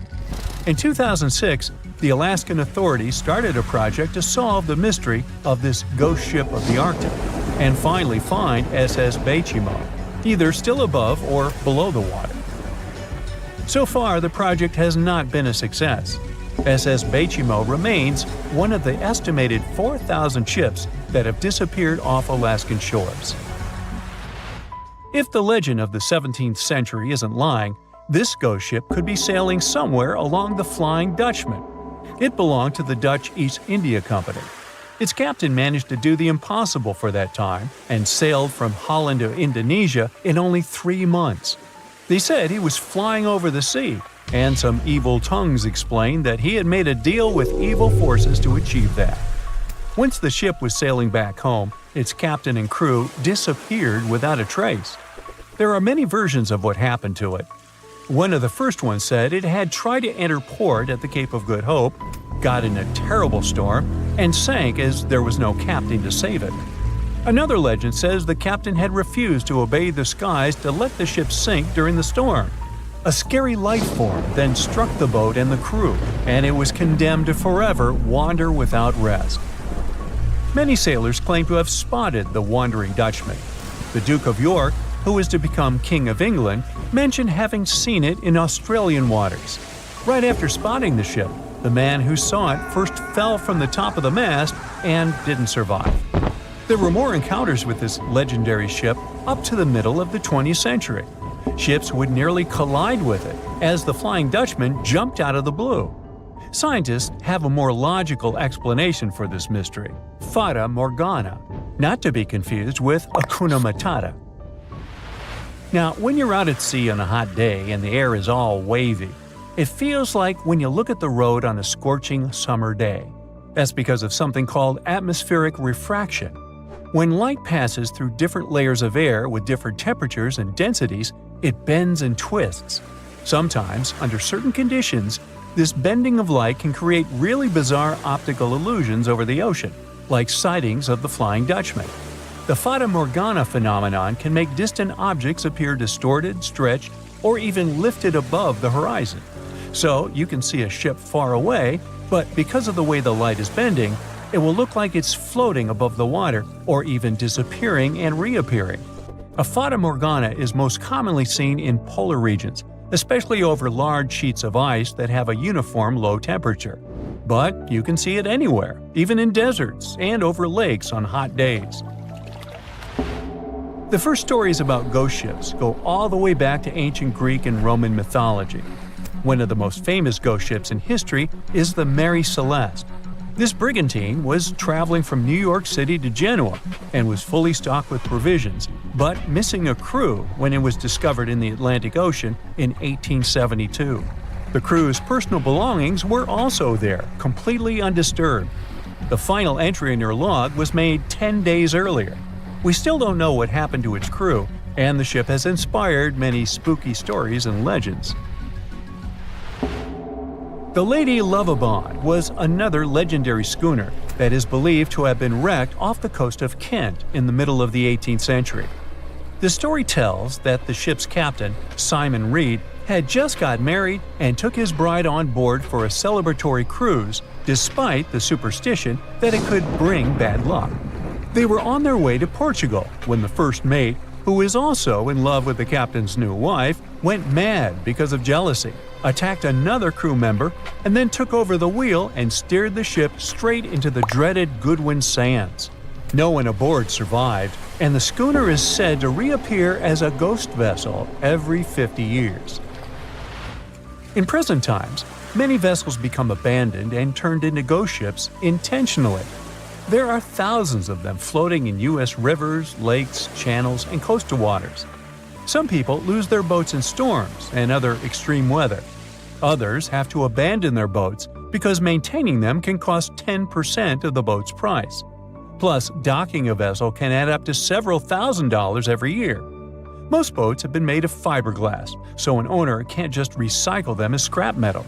So, once they want to get rid of it, they often tie it to a dock and sneak away, or leave it floating far away from the shore, or just try to sink it. When ghost ships sink in shallow waters, they can cause damage to coral reefs, mangroves, marshlands, oyster habitats, and wetlands. Plus, they can collide with unsuspecting regular ships and cause real trouble. So, don't do that. Enough said. The authorities in a town in northwestern Poland decided to build an observation tower in a public park. Nothing special about that, right? It wasn't until a local archaeologist started digging. It seemed that he had found remains of a fort, but not just any fort. The legendary Jomsborg, or as people also call it, the Viking medieval New York. It's not unusual for Viking finds to pop up in this area. Archaeologists have suspected for a long time that the Polish island near Germany could be the site of the legendary city, and the locals believe in this too. Every year they hold the continent's biggest Viking festival there. People dress up and reenact the Vikings' way of life. The time period I'm talking about is the 10th century. Scholars believe Jomsborg thrived back then, if it was even real, and that's a big if. The mystery has been going on for more than half a millennium. The two most important questions troubling historians are whether the Viking stronghold was real and where it was located. The first historical records that mention the town can be traced back to the 12th century. Recently, a golden disc appeared in Sweden. It contained the names of Jomsborg and Harold Bluetooth. Does the man's last name sound familiar? That's because the Bluetooth technology we use today was named after him. He was a Danish king who apparently ruled over Jomsborg as well, and historians know he lived in the 10th century, right around the time the Viking legendary city reached its peak. All the historical sources we have lack one thing: the city's exact location. Ancient texts describe Jomsborg as a vibrant trading post that grew around a fortress. It had thousands of residents and a pier for ships to dock. This settlement should be somewhere along the southern coast of the Baltic Sea. Just the Polish section of the coastline is more than 4 times longer than the Grand Canyon. The city could be anywhere within the medieval Wendland. Today, this region is split between Germany and Poland, and it's called Pomerania. Luckily for archaeology buffs, there are clues. The Polish city with the newly discovered fort lies near a lagoon. According to ancient sources, the legendary city had room for hundreds of ships. Sagas put the total number of vessels at 360. These are Old Norse epics in prose. A lagoon is the perfect place to moor a large fleet. The waters here are calm. There are no big waves like in the open sea. Speaking of the sea, some historians believe that the city now lies underwater. According to them, the site was located off the northwest coast of Eustom Island. Today, this area is submerged under the Baltic Sea. Let's say Jomsborg really existed. Who lived there? The name of the inhabitants is not very imaginative: Jomsvikings. These people are just as mysterious as their fabled city. They are mentioned in sagas and legends. And there are a couple of rune stones, those are raised stones with runic letters, that mention battles they took part in. Runes were a writing system used by Germanic peoples, including the Vikings, before they adopted the Latin script. And that's pretty much it. There's no hard archaeological evidence that would prove Jomsvikings ever existed. If these myths and legends turn out to be true, then Jomsborg really resembled New York. All nationalities with historical ties to the region lived there: Germans, Slavs, and Vikings. Now keep in mind that a Viking wasn't a nationality but more of a profession. The hotspot of Viking activity was present-day Sweden and Denmark. A lot of Vikings had Scandinavian origins, but not all of them. In terms of genes, they were a mixed bunch. Scientists even found evidence that some Vikings came from southern Europe, but none of them wore those helmets with horns. We owe that image to 19th century operas. The real Vikings had simple iron helmets with a prominent nose guard. The Jomsvikings were sort of a brotherhood, and in any tight-knit community, members had to obey certain rules. One of them stated that you had to be brave. This meant that if your opponent is not bigger than you and didn't have better fighting tools, you weren't allowed to flee the scene. Sounds a bit far-fetched, but this was an actual Viking rule of conduct. Also, Vikings could leave the city for only 3 days. Any longer, absence required permission from the elders, and they wouldn't allow you to have a conflict with anyone from the Brotherhood. Forgive and forget seemed to have been the Jomsvikings' motto. These rules sound fair, but Jomsborg didn't last long. It only existed for some 85 years. That's the length of the average lifespan in the European Union today. Basically, 1 human generation. In fact, the whole Viking Age lasted shortly, just over 2 centuries in total. But this was long enough to create the legend of the Norsemen. They are all over our popular culture. There was a TV show, Vikings, and the movie, The Northman. Even the animated movie How to Train Your Dragon had a little Viking as the main hero. And most of them mention a place from Norse mythology, Valhalla. Now, if Jomsborg is semi-legendary, Valhalla is 100% fiction. It is the Hall of Fallen Warriors. Remember how the Jomsvikings had to honor a code of behavior? They did so in the hope of earning their place in Valhalla. This was a splendid place. The people there feast on boar meat every day, under a roof made of shields. Every Viking's dream, right? That's not all. They get into scrimmages with each other on a daily basis. But what exactly motivated the Vikings to take up a life of seafaring? There is no simple answer, but this seems to be a rags to riches story. Scandinavian people traded fur with other European nations. From them, they found out about the riches that lay to the south of their homeland. And they also knew that European leaders didn't always get along well with each other. So why not take advantage of this and earn extra cash on the side? The Vikings' motivation seems pretty modern. The very first raid was carried out by Norwegian Vikings. They sailed across the North Sea to northeast England. Europeans were shocked by the boldness of these raiders from the north. The Viking Age was about to begin. The Norsemen soon realized that European nations were ready to pay a hefty sum to avoid their visits.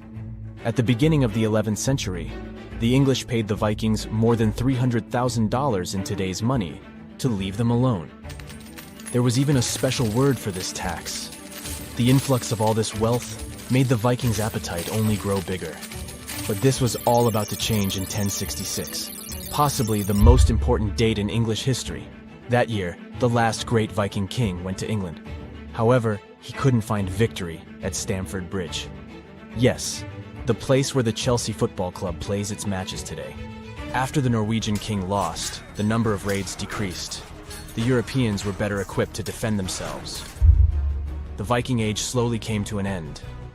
But this didn't mean that the Vikings were gone forever. They stayed in Iceland for 400 years. The island was largely uninhabited before they came in the 9th century. And in England, the Vikings left their trace in place names. Every town that ends in "by" was first settled by these Scandinavians. There are around 2,000 place names across Great Britain and Ireland that can be linked to the Vikings. And can you guess which part of France has the most Viking-related toponyms? The name says it all: Normandy. The mouth of the River Seine is where most Danish Vikings settled in the 9th century. From there, they sent several raiding parties to Paris itself. Wow, looky here. It's New York City, the Big Apple, the city that never sleeps. Hong Kong on the Hudson, the greatest city in the world. New York, New York, the city so nice they named it twice. All right, I'll stop. You thought you knew this city so well, but underneath all that glitz and glamour is a facade, literally. New York is populated with some of the most iconic urban buildings in the world and home to some of the most unique and famous towers.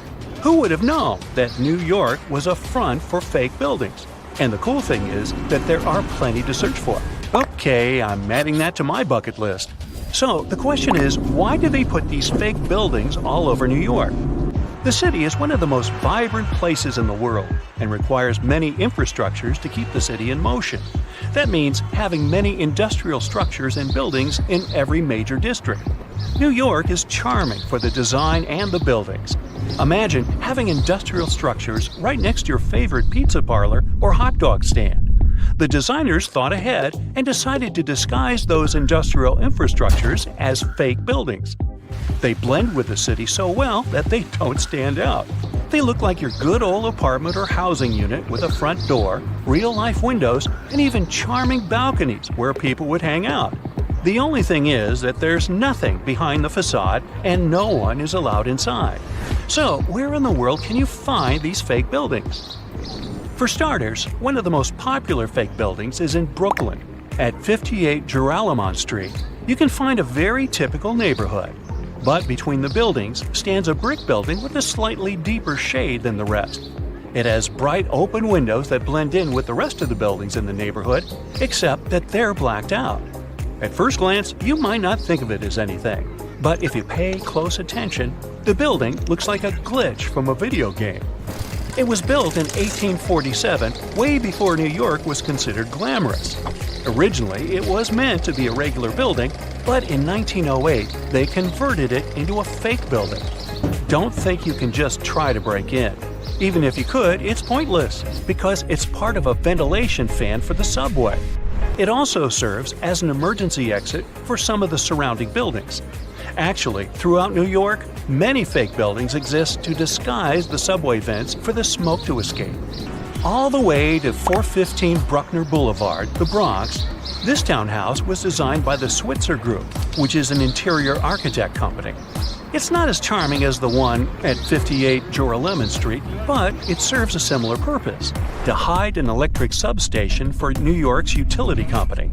The city needs these substations to reduce the high voltage electricity to a lower voltage so it can be distributed locally. Having a building like this popping out of the middle of your neighborhood isn't exactly the smartest way to attract people to the Bronx. That's why the fake townhouse facade is the perfect camouflage. Now, some of these fake buildings don't really hit the mark and stick out like a sore thumb. The people of Manhattan describe the Mulberry Square infrastructure as a complete clunker.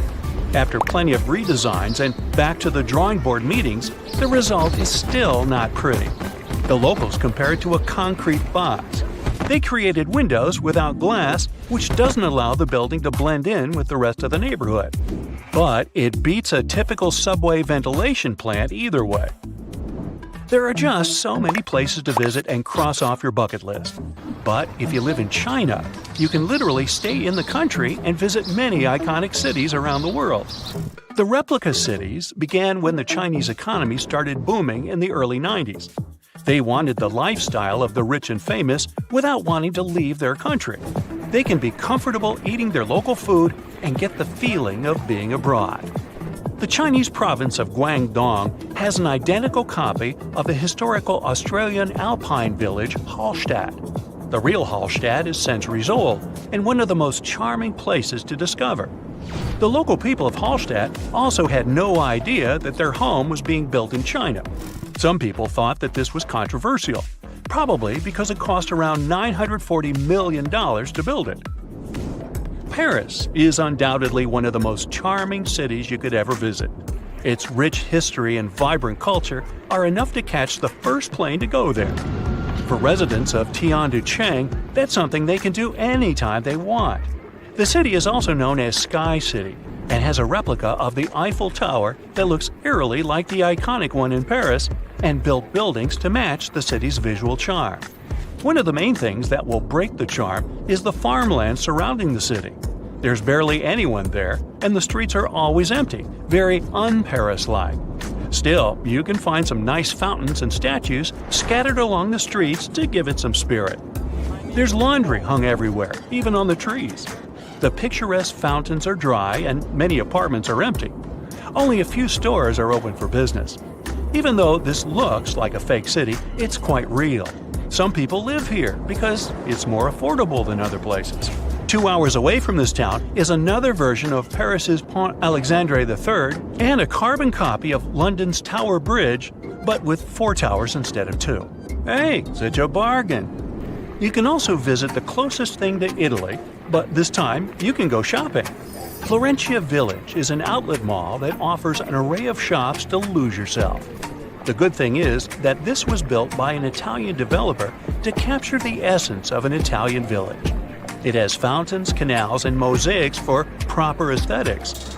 It began in 2011 and has more than 200 shops with many Italian brands and British, US, and Chinese brands as well. The place is so popular that it gets between 10,000 and 25,000 visitors per day.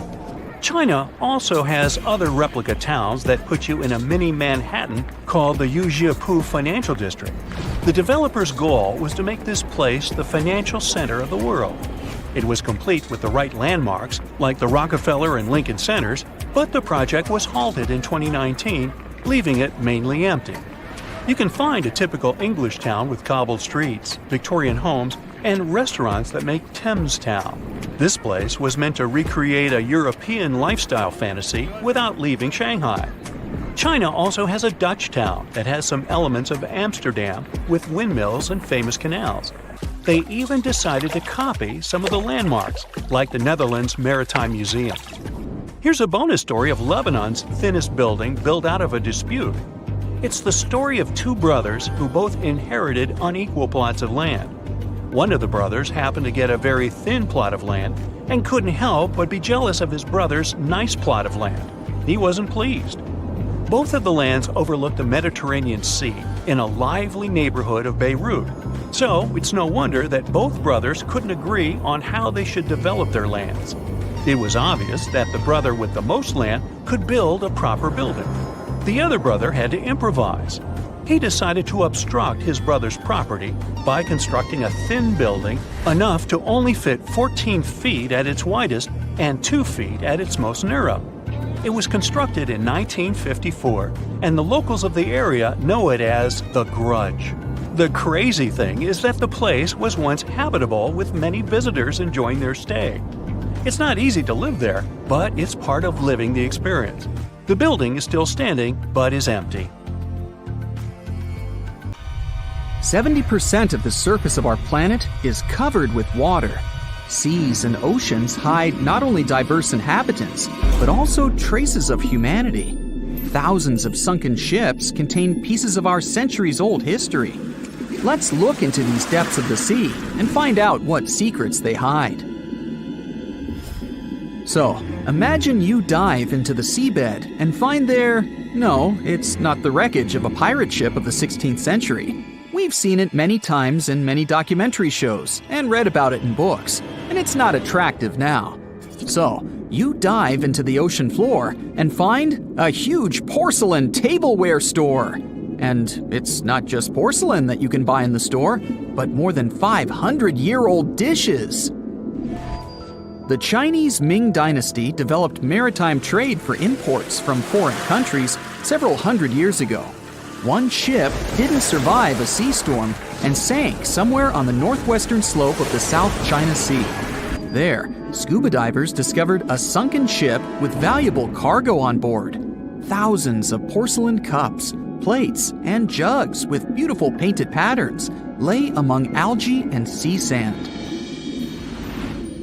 Experts counted all the items and claimed the ship carried about 100,000 items, but not all of them ended up in the cargo hold. Valuable items were scattered over hundreds of thousands of square feet. A similar case occurred in the Mediterranean Sea. One guy was diving off the coast of Israel and accidentally discovered the oldest sunken sea cargo in the eastern Mediterranean. Pieces of marble sculptures and structures lay on the seabed among the wreckage. They were so ancient that they got covered with algae and became part of the underwater landscape. Another unusual find was discovered in the deep water ridge of the Pacific Ocean, north of the Hawaiian Islands, in one of the largest marine reserves in the world. A research vessel sailed along the seabed and discovered a road. Part of the bottom was covered with yellow brick tiles. It was also like the tile used to cover a swimming pool. The researchers conducted an expedition in this unknown place and posted videos online. They went down to a depth of about 1.8 miles and noticed a strange track on the bottom made of yellow bricks. One of the guys jokingly said that it was the road to Atlantis. In fact, the road led nowhere, and it wasn't made by humans. Nature created this unusual landscape. The place with stone tiles was at the bottom of the lake, located at the top of an underwater mountain. Perhaps once upon a time, it was a volcano. Magma heated the surface, and cracks appeared on the ground. The lines of cracks made the solid surface look like a brick road.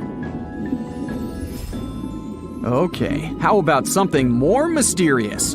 20 years ago, a Norwegian research vessel discovered strange holes in the seabed in the middle of the Atlantic Ocean. Then, already in 2022, other researchers found something similar, but at the bottom of the Pacific Ocean. Scientists discovered about 200 holes in 3 different places at a depth of about 2 miles.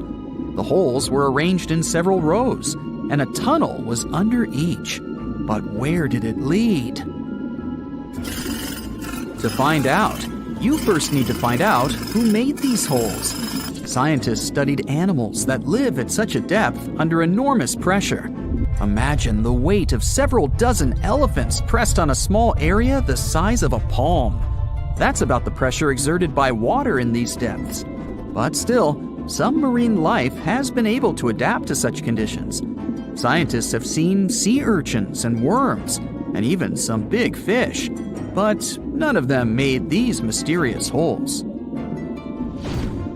They saw a strange creature with a white and pink-hued body inside one of the holes. It was an amphipod, one of the crustacean family's representatives. Scientists caught it and did a little research. This little crayfish was digging a tunnel with its long claws. It used it as a home to hide and shelter its offspring. Or the small crustacean was digging tunnels in search of food. There's a place in the ocean where many remnants of ships lie on the seabed. And not sailing ships, but the space ones. This place is located in the South Pacific Ocean and is called Point Nemo. This is the most remote place from land on our planet. The nearest island is over 1,000 miles away from here. there's only a boundless ocean and complete loneliness. You won't even meet fish and other marine life here. The place receives little nutrients from the world's oceans because undercurrent and wind almost don't reach this area. There are different microorganisms in Point Nemo, but it's not why we're here. The reason is fireballs that fall from the sky into the water sometimes. And they're not meteorites, but some pieces of space rockets, ships, or satellites that failed. Point Nemo is an ocean desert, so space debris can't harm anyone here. Even if some heavy object provokes a giant wave, it won't reach the nearest land as it will lose all power in the water. Some archaeologists believe the oldest city in the world is about 9,500 years old. But you won't find it on land because it lies on the seabed in the Gulf of Cambay off the coast of India. Scientists have found many ancient artifacts, such as sculptures, furniture, and other interior items. They analyzed a piece of wood found there and determined it was over 9,000 years old. Scientists are still trying to determine what kind of city it was and when it existed. Tutankhamun's tomb is a well-known archaeological find, but what do we know about the burial place of the most recent pharaoh of Egypt? Cleopatra's tomb may lie somewhere in the ancient city of Alexandria.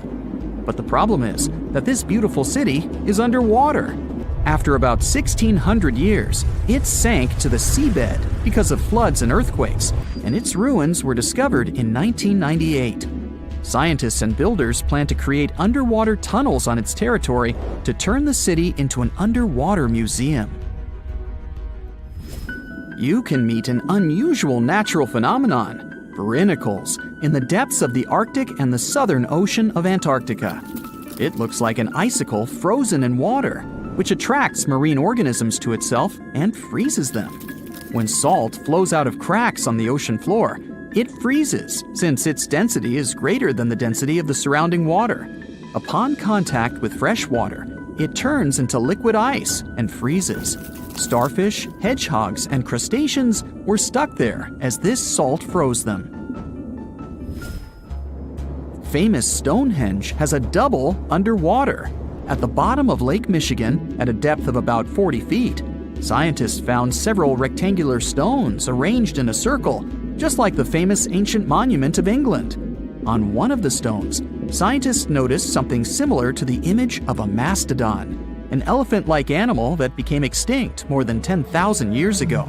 Despite the apparent similarities with Stonehenge, some scientists believe that nature could make this monument.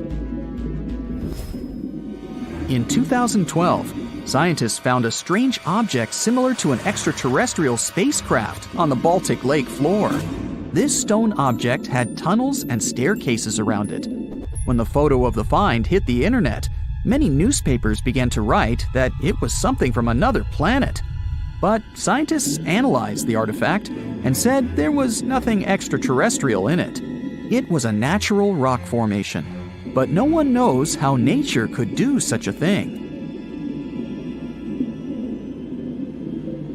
Now, if you could get into a time machine and travel back to 1969, you'd see something spectacular. What you're looking at isn't some random desert. It's one of the most powerful waterfalls, completely dry.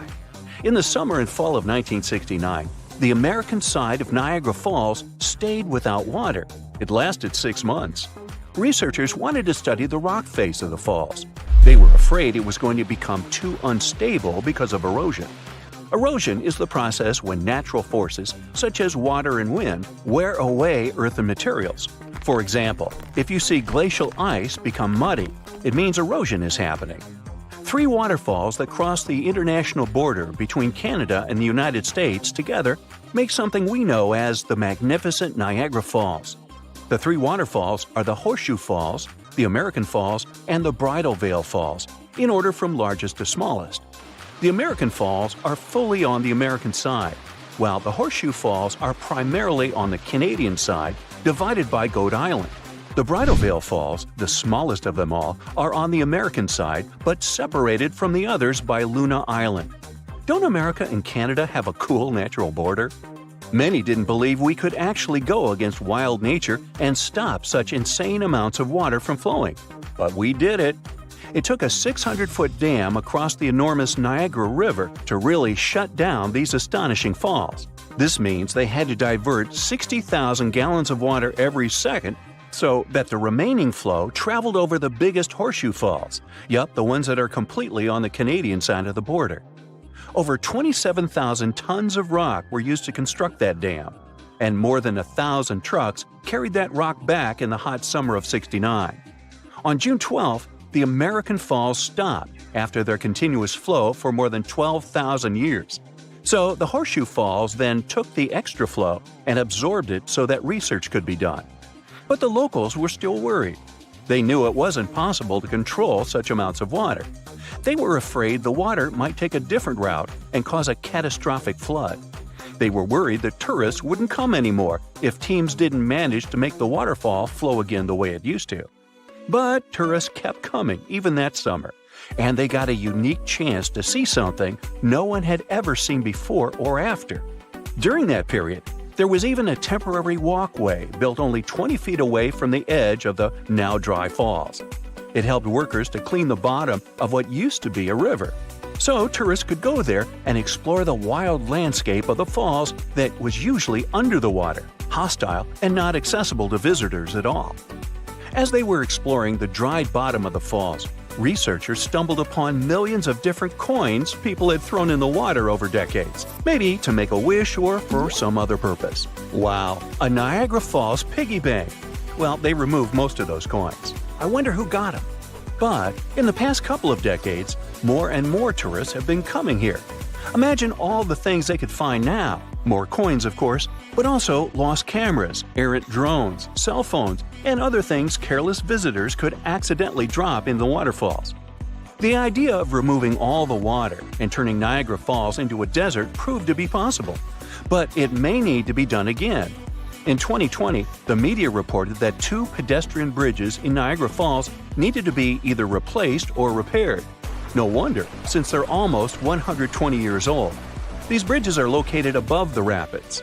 Experts discuss whether they should divert the water once again or not.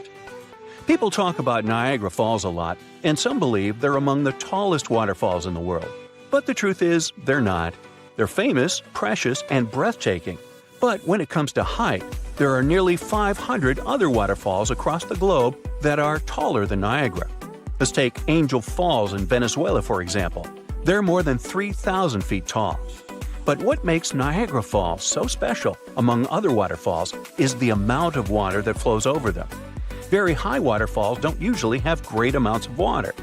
The combination of all those huge amounts of water and the height is what makes Niagara Falls so breathtaking. Also, they might be some of the fastest moving waterfalls on our planet. The Niagara River appeared after the last ice age, together with the whole Great Lakes basin. The Niagara River is part of it. 18,000 years ago, I wasn't around then, this awesome waterfall didn't exist. Ice sheets covered the area of southern Ontario. They were 1 to 2 miles thick. As the ice sheets were moving southward, they created the basin of the Great Lakes.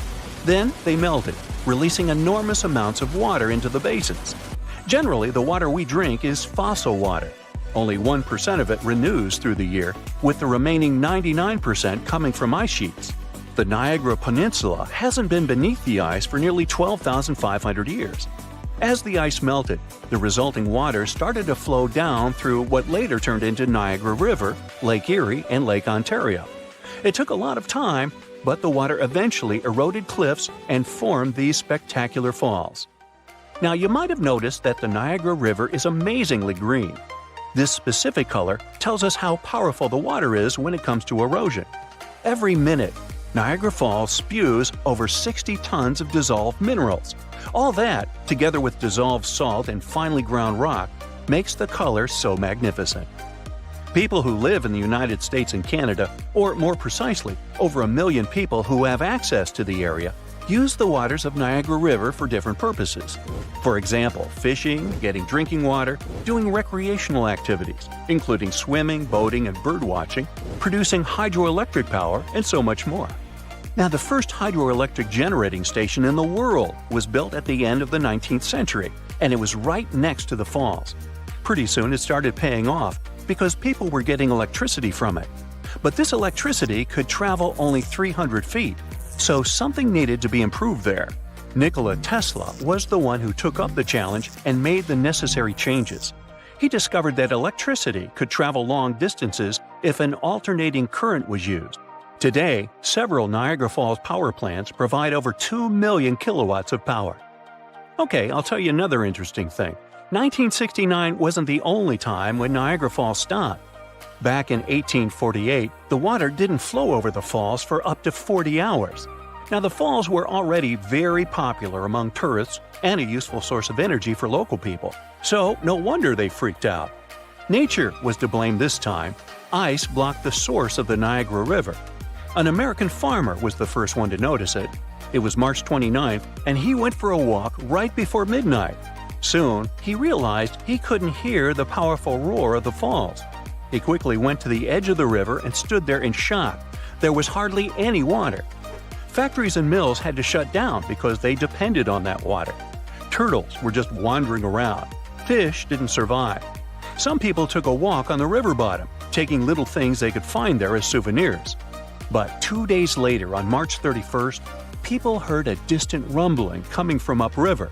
It was getting nearer and louder until a wall of water appeared in front of their eyes. And one of the world's greatest attractions that millions of tourists visit every year was back in business again. Magnificent and, in the end, invincible. As it should be. Off the coast of Croatia, archaeologists have recently uncovered something incredible. A perfectly built stone road, still intact, buried under layers and layers of mud. It's almost 7,000 years old. Who built it? Why? And where does it lead? This road might have been lost forever, if not for sheer luck. Back in 2021, archaeologists were looking at satellite images of the island of Korčula, a little Croatian island in the Adriatic Sea. Suddenly, they noticed some strange shapes, odd patterns, half seen beneath the waters. Curious, they dove into the waters to check it out. That's when they uncovered something incredible, a sunken Neolithic settlement, the village of Solin. But the ancient village was just the beginning. In 2023, while exploring the site further, archaeologists found something even more breathtaking. A perfectly built stone road, still intact, buried under layers of sea mud. It was thousands of years old. The road is only 13 feet wide. It's laid carefully, stone by stone, a ghost of a forgotten world stretching across the seabed. This was no accident of nature. The stones were too precisely shaped, too deliberately placed. And somehow, across 7,000 years of storms and tides, both the village and the road survived. One of the scientists said it's a miracle. The islands around Korčula shielded the coast from massive waves. This spared them both from destruction. They also found something else. Ceramic fragments and flint knives, small whispers of the people who lived here in the past. But who were they? The mysterious road goes way back into the Stone Age. An ancient culture called Hvar culture lived on the Hvar Island nearby. But they also spread across the eastern Adriatic coast and built the village of Solin just offshore from the coast of Korčula Island. The road connected the village to the main island. If you set foot on Hvar Island today, you'd see a fascinating island of pine forests, lavender fields, and sunlight that spills across vineyards. But you'd also be stepping into a living mosaic woven from 7,000 years of history. Neolithic people lived there around 4,900 BCE. That was before the rise of cities, before the pyramids of Egypt, before history even had their first kings. These people found shelter in the island's caves. In local places like Grabcheva Cave and Markova Cave, they crafted delicate painted pottery, some of the oldest in Europe. This ancient settlement once bustled with life, perched near beaches where now only waves roll. The people who built it walked barefoot over its stones, carrying baskets of grain, tools, and clay pots filled with water or olive oil. Among those little shards, archaeologists discovered something amazing: the oldest depiction of a boat in all of Europe. Even in 3500 BCE, the people of Hvar were dreaming of journeys beyond the horizon. And even though the Neolithic farmers of Hvar culture didn't have great technology, they had already learned to tame the earth. They built megalithic stone tombs, raised circles of rock in nearby Gradina Bay, and crafted intricate flint blades and stone axes. Why are Solin village and the road underwater now? We don't know for sure. Perhaps something happened to them in the past that caused this. In any case, the road and Solin are all we have remained from those days. Hvar Island was always a fascinating place to live in. The island's history is rough and beautiful, carved by rebellions, pirates, and foreign kings. Around 385 BCE, the Greeks sailed across the sea and found this beautiful island, a high limestone ridge, hidden freshwater springs, and fertile plains kissed by the sea breeze. No wonder they decided to settle here. These Greeks themselves came from Paros, a sunny island in the Aegean Sea. When they got to Hvar Island, they found a town they called Faros. They weren't being super original. Now we know this town as Stari Grad, which means Old Town, and it actually is one of the oldest towns in all of Europe.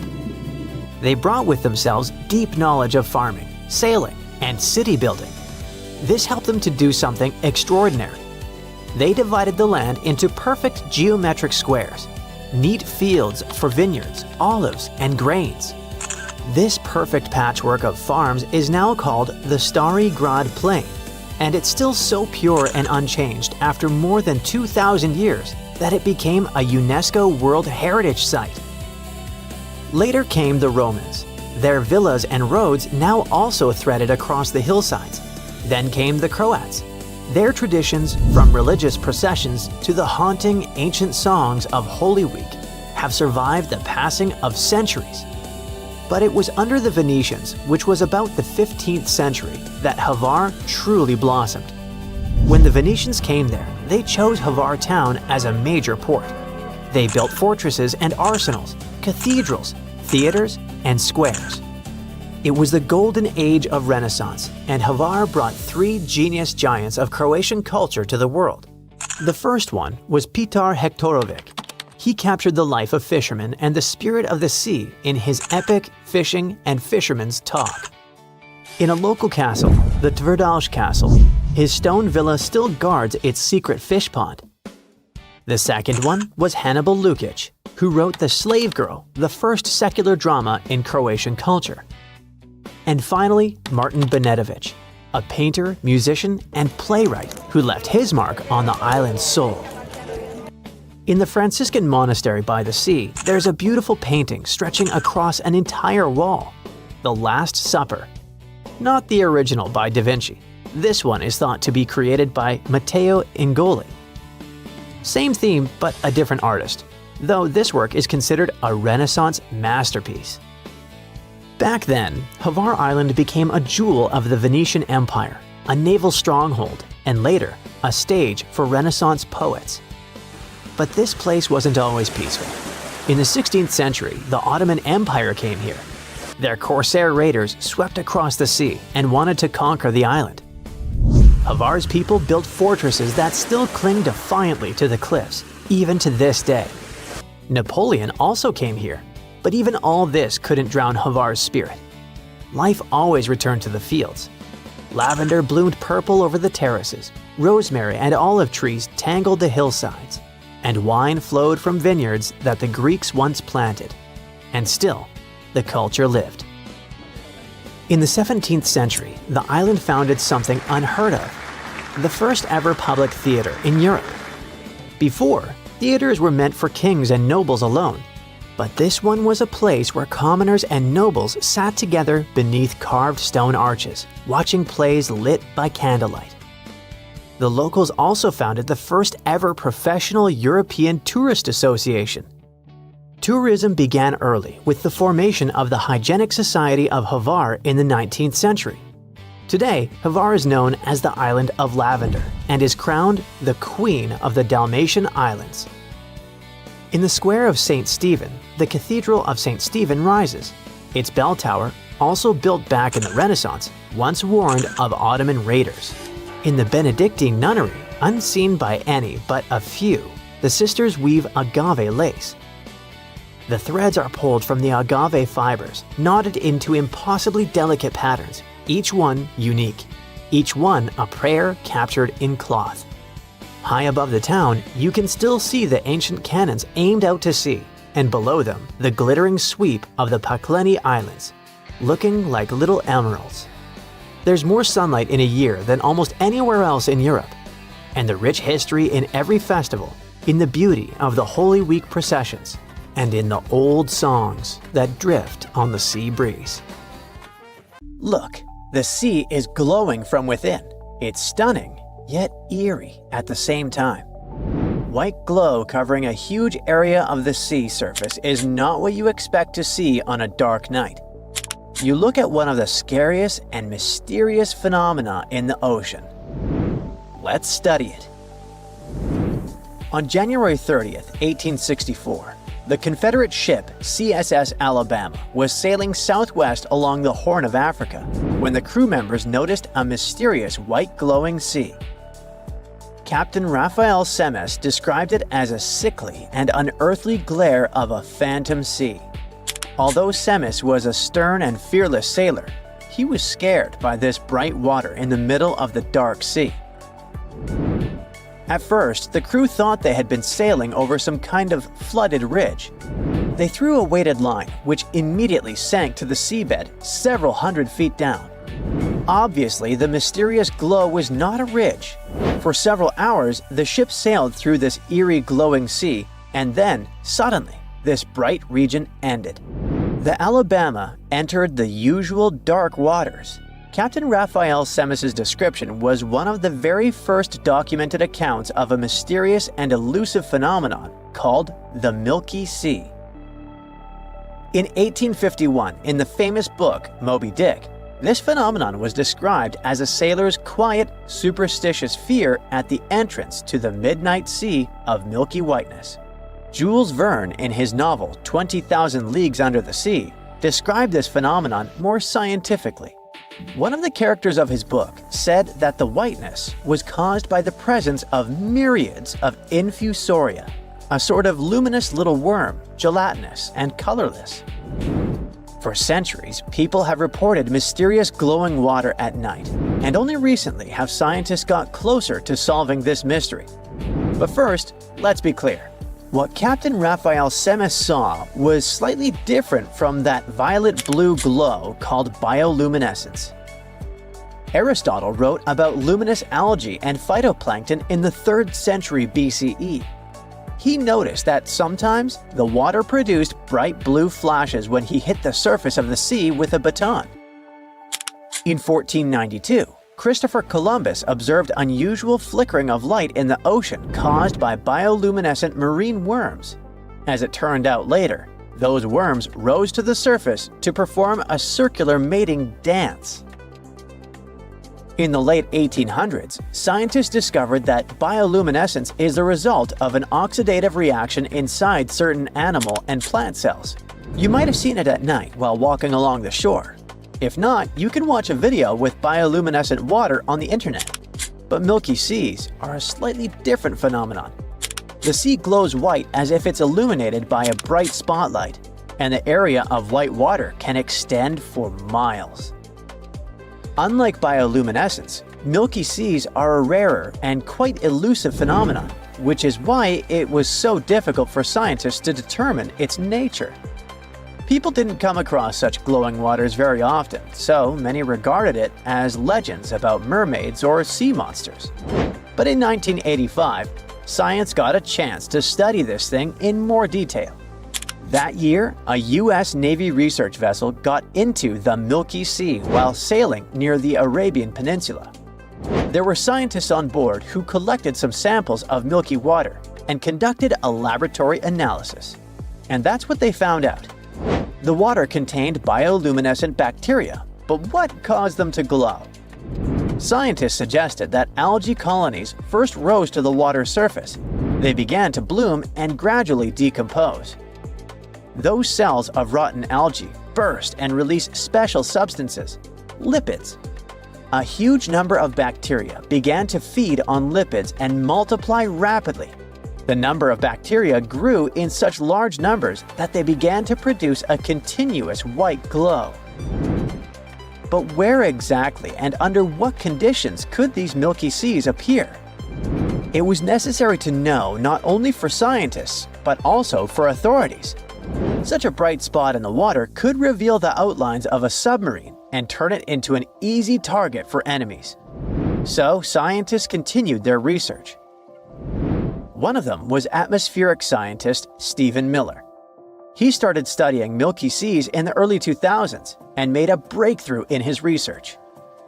To begin with, he decided to find out if the sensors on space satellites were capable of seeing bioluminescence. Miller started looking for any mention of extensive Milky spots on the internet. He came across the Frontier Science portal, where people wrote about strange and unexplained phenomenon around the world. There, he found a report from the British merchant ship SS Lima, which hit the Milky Sea in January 1995 while sailing along the Horn of Africa. This is how the log entry described the event. The bioluminescence appeared to cover the entire sea area from horizon to horizon, and it appeared as though the ship was sailing over a field of snow or gliding over the clouds. After that, Miller collected the images taken by certain satellites over the place where the SS Lima sailed at that time. At first, he didn't notice anything strange. But later, he realized that he was looking directly at the Milky Sea.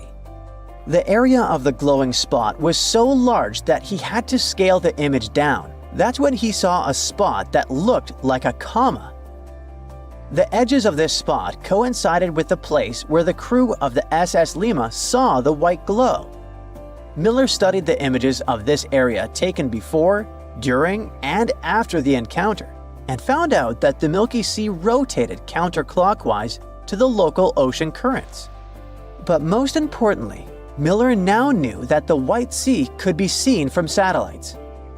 In 2011, two satellites with more sensitive sensors, capable of seeing in poor light, entered Earth's orbit. They helped Miller and other scientists to find out that Milky Seas appeared most often in the winter and summer in the northwestern Indian Ocean and around Indonesia. Great! Now Miller had the place and time to work with.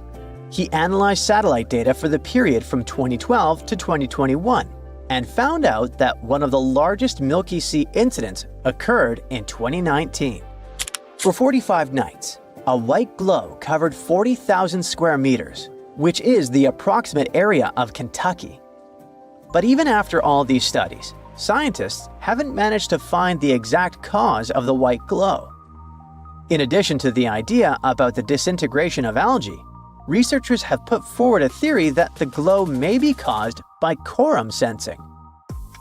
This is the ability of bacteria to communicate using chemical signals that produce light. Okay, let's say there's some truth to this, but why are they doing this? To find out, let's look at classical blue bioluminescence in other organisms. Some biologists suggest that with the help of the glow, bacteria attract partners for reproduction. Another theory claims that the bright light works as an alarm when dangerous enemies appear in the sea. For example, a colony of phytoplankton meets hungry fish. The organisms turn their glow on to attract larger fish. It's like using evil to fight another evil. There are many theories, but what's the problem with figuring out the exact reason? Even with all the satellite help and studies of Milky Seas, it's quite difficult to get to the right place at the right time. Let's say a white glow the size of a football field appears in the sea. The satellites notice this and send a signal to the research center. Next, a team of scientists boards a vessel and goes directly to the place. The distance to the Milky Sea can be quite big. And by the time they arrive, the glow has already disappeared. In an ideal situation, Scientists need to be around the area before, during, and after the glow to get the full picture. Unfortunately, this is not possible at the moment. Roofs fly off like paper, huge trees are yanked from the ground, power lines snap and leave neighborhoods in the dark. Streets flood like rivers, homes are left in ruins. That's a hurricane passing through. After the wind calms down, the real mess begins. People stranded, no clean water, destroyed roads. Storms have been picking up for like 5,700 years. And the scariest part is that in the last 20 years, there's been a huge spike. But let's start from the very beginning. This is Belize, a small country on the northeastern coast of Central America. And this is the Great Blue Hole, a huge, deep underwater sinkhole about 410 feet deep and approximately 50 miles off the coast of Belize. It formed around 10,000 years ago, when the sea levels rose after the last ice age. A team of scientists arrived in Central America to study mud from way down in the Great Blue. They pulled out a long sample of sediment, which is basically layers of stuff that's settled over time. You might ask, so what? How are tropical storms connected with this sediment? Let's see. Tropical cyclones are big, spinning storms that form over warm ocean water. They pull up heat from the sea and blast it into the sky. And yeah, they can be devastatingly destructive, with super strong winds, heavy rain, and floods from big waves. And mud cores like the one the researchers pulled up are actually records of tropical storms. The sample they pulled up was 98 feet long, which made it the longest ever found in that area. Here's how it works. Every year, two thin layers of sediment settle in the hole where the weather is calm. But when a big storm hits, it leaves behind a different, messier layer. So by looking at these layers, scientists could tell how many storms hit that spot over the last 5,700 years. It's like counting tree rings, you know? Anyway, what they found was rather unexpected. It turns out that tropical cyclones had been getting more and more common. The lead researcher said that over the past 6,000 years, there were usually between 4 and 16 tropical storms or hurricanes every 100 years. But just in the last 20 years alone, they found signs of 9 storms in that same little area. That's way more than usual, and it shows how much things are changing. Scientists think there are 2 main reasons why tropical storms have been happening more often. One reason has to do with something called the Intertropical Convergence Zone, or ITCZ. This is an area near the equator where winds from the north and south come together. That spot has low air pressure, lots of moisture, and tons of thunderstorms. Just above it is the part of the Atlantic Ocean where most hurricanes are born. It even has an official name, the Hurricane Main Development Region. Normally, the ITCZ moves north in the summer and south in the winter because of changes in ocean temperatures. But over the past few thousand years, it's slowly been shifting farther and farther south. That's why the area where storms usually start has also moved south. It means storms are now forming and heading toward lower parts of the Atlantic than they used to. The second reason for the recent spike in storms is rising ocean temperatures. Earth has gotten warmer, and the ocean has warmed up too. The warm oceans help make more powerful storms. Such an increase likely means that this part of the world might see a lot more big storms in the future. If things keep going the way they are, scientists think the Caribbean could get hit by as many as 45 tropical storms and hurricanes by the end of this century. That's way more than anything the world has experienced in the last 5,700 years. There are just too many changes in the world that influence the situation. They create the perfect conditions for more storms to form and get really intense really fast. But if you think storms are getting more intense only over the ocean, let me tell you about America. A bunch of really dangerous storms, including tornadoes, dust storms, and wildfires, tore through several states in the Midwest and south of the USA in March 2025. At least 42 people lost their lives, and the scale of the devastation is enormous. What's scary is that most of this destruction didn't happen in the usual Tornado Alley area. Tornado Alley is a nickname for a part of the US where tornadoes happen a lot. It stretches through places like northern Texas, Oklahoma, Kansas, Missouri, parts of Louisiana, Iowa, Nebraska, and even eastern Colorado. But this time, storms hit places like Mississippi, Arkansas, and Alabama. Experts had warned this might happen. At the beginning of 2025, they said that tornadoes could start showing up more often farther east than usual, and that's exactly what's happening. One of their top weather experts said people in the Mississippi and Tennessee valleys should get ready for a rough spring. There are more people living in these areas than in traditional tornado zones, and many of them live in mobile homes or buildings without basements, which puts them at more risk when big storms hit. A tornado is basically a spinning tube of super strong wind that comes down from storm clouds and touches the ground. They can be really dangerous. To figure out how strong a tornado is, scientists use something called the Enhanced Fujita Scale. It goes from EF0, which stands for the weakest tornado, to EF5. Such a tornado is crazy strong, tear your house apart strong. The main question is, why are tornadoes happening more in the east now? In the US, tornado season usually kicks off in March. That's when cold air from Canada bumps into warm, wet air coming up from the Gulf of Mexico. And boom, storms start to form. But this year, things are a bit different. Here's what's going on. There's a big patch of high pressure, basically a chunk of calm, warm air hanging over the southwest. That's keeping things more stable out west, so fewer thunderstorms as well as fewer tornadoes are expected there. So, tornadoes are shifting eastward. Meanwhile, the Gulf of Mexico is super warm this year, and that's helping storms form in the southeastern US. The warm water adds a lot of energy to the atmosphere, which can lead to stronger, more frequent storms in places like Mississippi, Alabama, and Tennessee. Up north, around the Great Lakes and Northeast, it's staying cooler this spring. That means fewer big storms up there, at least for now. Now, let's get back to those devastating March storms. On March 14 and 15, a huge storm system blasted through parts of the central and southern US. This system brought 52 confirmed tornadoes, massive dust storms, and fast-moving wildfires. It all led to almost 1,100 canceled flights. About 150 million people were affected by this natural disaster. Two really strong tornadoes classified as EF4s hit Arkansas. The damage was incredible. One of those tornadoes, which hit a town called Diaz, had winds up to 190 miles per hour. That's insanely fast. For comparison, the average speed of a Formula One car is around 130 to 160 miles per hour.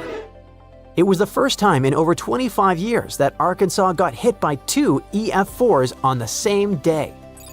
Experts also recorded wind gusts moving at a speed of over 80 miles per hour in the southern plains. In Texas, dust storms led to fatal car crashes. Wildfires, caused and driven by the strong winds, burned through parts of Texas and Oklahoma. Oklahoma alone had more than 130 fires. So, what's next? Experts think the US could see between 1,300 and 1,450 tornadoes in 2025. That's way more than the usual 1,225. And it's not just about tornadoes. A warmer atmosphere can hold more moisture. That means heavier rains, more flash floods, and even more powerful storms. Basically, the formula is the following. Warmer oceans plus warmer air equals stormy weather, especially in the east and southeast. But even if you don't live in any of these areas, you can't feel completely at ease either. Experts say tornadoes and other natural disasters can happen pretty much anywhere in the US. The risk moves around depending on the time of year and the weather. Okay, it's pop quiz time. What's the strongest river in the world? The Amazon? Pfft, rookie guess. No, really. The mightiest river isn't on land at all. It's underwater, and is called the Antarctic Circumpolar Current, or ACC for friends.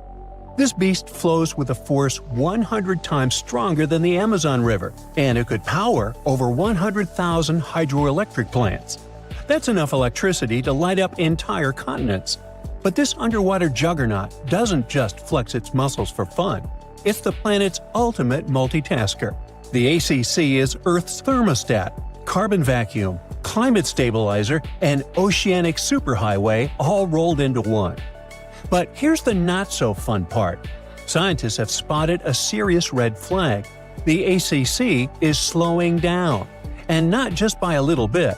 We're talking up to 20% weaker by 2050. If this trend continues, we're looking at climate chaos that could make your worst Monday feel like a day at the spa. So, maybe time to panic a little? Well, hold on. So what is the ACC anyways? To learn more about it, we need to dive deep into the ocean, figuratively. The Antarctic Circumpolar Current is the only ocean current that flows all the way around the planet, hugging the cold continent of Antarctica like a belt of water. Unlike other currents that get tripped up by continents, the ACC has a clear racetrack, nothing but open ocean, so it flows uninterrupted through the Drake Passage between South America and Antarctica. It moves an astonishing 3.6 billion cubic feet of water per second. That's so much water we couldn't find anything to compare it to, sorry. The ACC is driven by ferocious westerly winds, moving eastward to connect the Atlantic, Pacific, and Indian Oceans into one continuous supercurrent. It also plunges into abyssal depths, connecting shallow, intermediate, and deep waters into one giant, swirling blender of oceanic energy. Now, to put it simply, it may be too late for that, but I'll try. The ACC is the glue that is keeping all of our planet together. It plays a starring role in the thermohaline circulation, or global conveyor belt, if you don't want to sound lame. This is the system that redistributes heat, carbon, and nutrients around the globe. To make it all work, the ACC pushes nutrient-rich deep water to the surface in a process called upwelling, feeding plankton, krill, whales, and eventually sushi on your plate. That means if you love seafood or care about ocean food chains at all, you should really start paying attention. Without this nutrient cycling, marine life from the bottom to the top of the food web suffers. Now, here's the cool part. While it's busy playing waiter to the sea, the ACC is also doing our laundry. Well, sort of. It absorbs massive amounts of carbon dioxide from the atmosphere and stores it in the deep ocean, locking it away for centuries. Think of it like Earth's giant carbon vault, no password required. It also helps regulate the weather. Without the ACC pushing heat around the globe, Western Europe would be 50 degrees colder.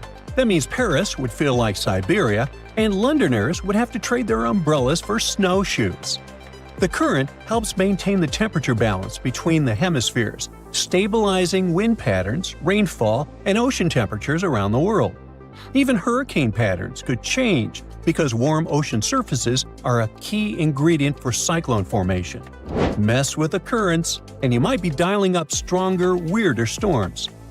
So, why is it slowing down? Well, of course, the answer is humans. You know those ice caps that are melting? Well, in Antarctica, where our friend the ACC lives, there's so much ice that if all of it melted, the Earth would rise more than 200 feet. That's taller than Cinderella's castle. What's worse, 60% of all the fresh water in the world is frozen in that ice. While that much water melting is already terrifying, it's the freshness of the water that really messes things up. You see, the ACC relies on the Southern Ocean's cold, salty water to be dense and heavy, so it can sink, which helps power the current forward like a chain reaction. But when fresh water from melting glaciers pours into the ocean, it dilutes the saltiness. That makes the water less dense, so it stops sinking properly. Without that sink and flush mechanism, the ACC can't maintain its powerful flow. It's like trying to flush a toilet with no gravity. As this continues, fresh water flows north, altering the ocean's density structure and counteracting the effects of ocean warming, which normally would speed the current up. Instead, the ACC slows down.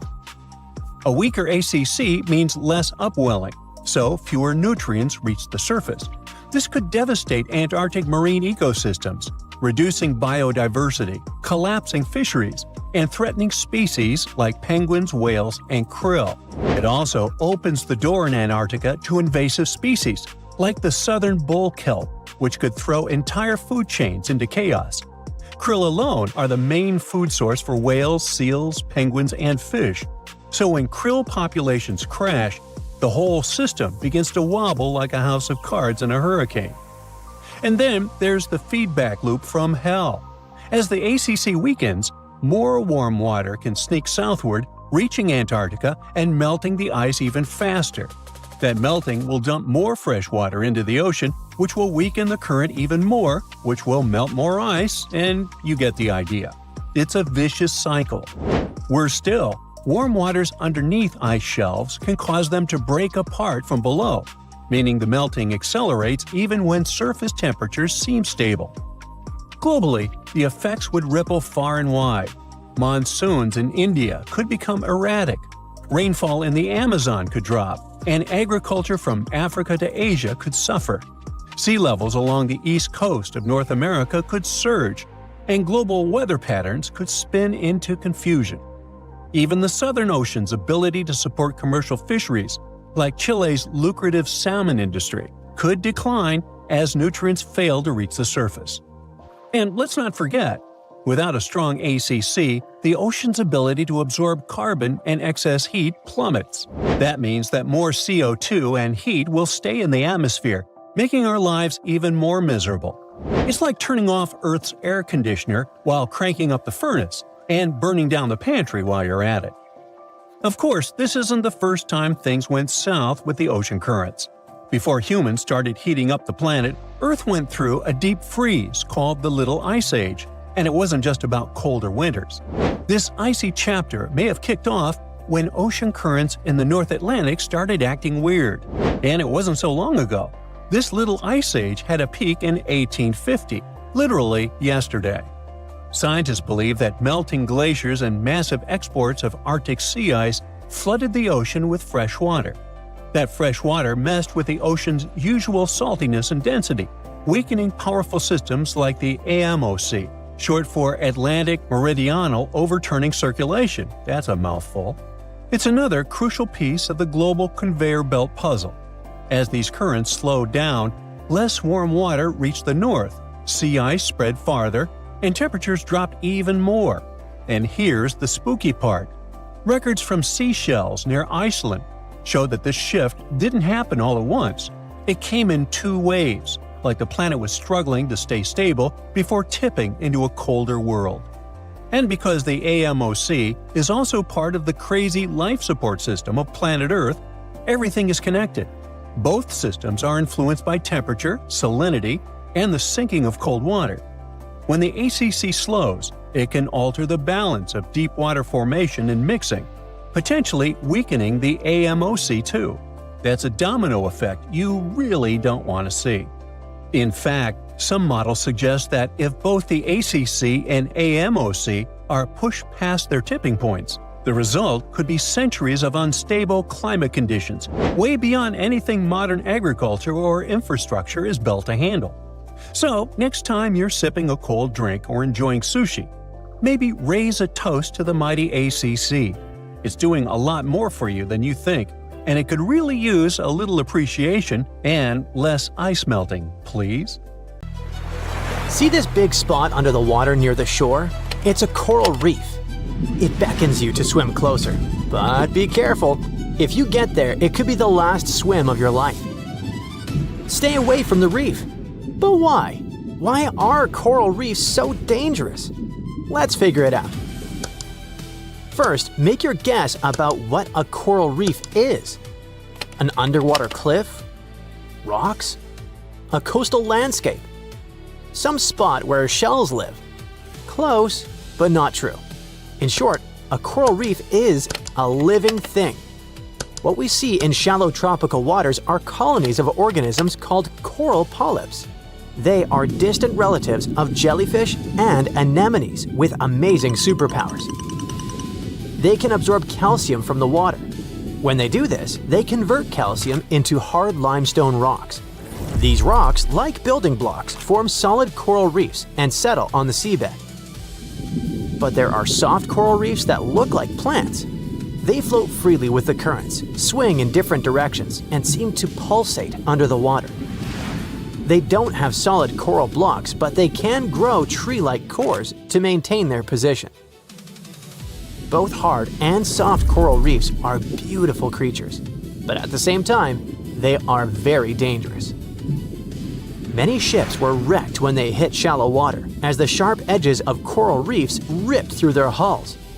But what danger is there for someone swimming alone, who isn't going to hit the reef?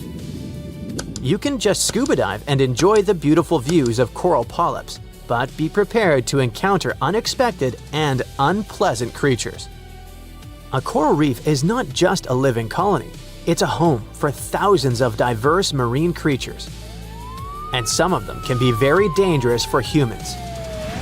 Like the blue-ringed octopus, for example. This is a tiny creature that you will definitely notice thanks to the bright spots on its body, but don't touch it with your hand, as it's one of the most venomous creatures on Earth. The amount of toxic venom carried by this octopus can harm 26 people, and these people are unlikely to survive this encounter. The poison works within a few minutes, and there's no antidote in the world. What makes it even more dangerous is that the octopus's sting is painless. You probably won't even know you've been stung until the first symptoms appear: body paralysis, respiratory problems, and cardiac arrest. But even if you don't notice the octopus and swim past, you'll probably notice the box jellyfish, whose tentacles can reach several feet in length. It looks like a creature from deep space, and you better not approach it. The box jellyfish is considered the world's most venomous creature. There are special cells in their tentacles that release a toxin called nematocysts. Over the past 100 years, roughly 70 people lost their lives after encountering these jellyfish. But most likely the number is much higher. We just don't know about all such cases. Unlike the painless sting of the blue-ringed octopus, the encounter with a box jellyfish hurts. Another dangerous inhabitant of coral reefs is a rock. Yes, take a look. It's just a rock that's part of the reef. But wait a minute, it seems to be moving. Don't touch it. It's incredibly venomous. By now, you've probably already realized that this is not a stone. This is the stonefish.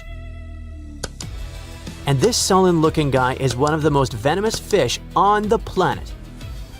Do you see those little spikes along its spine? The fish raises them when it feels in danger. If the toxin covering these spikes enters your body, you have less than an hour to take the antidote. If you don't make it in time, better not dwell on the worst-case scenario. Do you still want to swim closer to the coral reef? If so, go ahead. There are other scary creatures there. This one, for example, doesn't pretend to be a rock or something harmless. It looks dangerous, and it is dangerous. It's the moray eel. These underwater snakes are not venomous, but meeting them can be unpleasant. They can bite quite painfully, but only if you disturb them in their burrows. Of course, you probably won't want to tease these creatures, but you might accidentally approach their burrow without knowing they live there and poke it with your finger. Once you do it, get ready for a payback strike. By the way, moray eels are poisonous because they eat toxic algae and fish. However, they can't use this poison against you unless you try to eat them. As you approach the coral reef, you may encounter a flying dagger. This is the needlefish, a thin, fast fish with a sharp nose and prickly needle-like teeth. It swims near the surface close to coral reefs at high speed and then jumps out of the water and flies at a speed of 37 miles per hour. Many people have reported getting seriously injured by this guy. This one looks like barbed wire shaped like a star. Hundreds of sharp needles cover the crown of thorns starfish's body, and you'd better not touch them. Each thorn on their body contains dangerous toxins that cause pain, nausea, swelling, and can even lead to anaphylactic shock. Coral reefs are not just a place for them to hang out, but also food.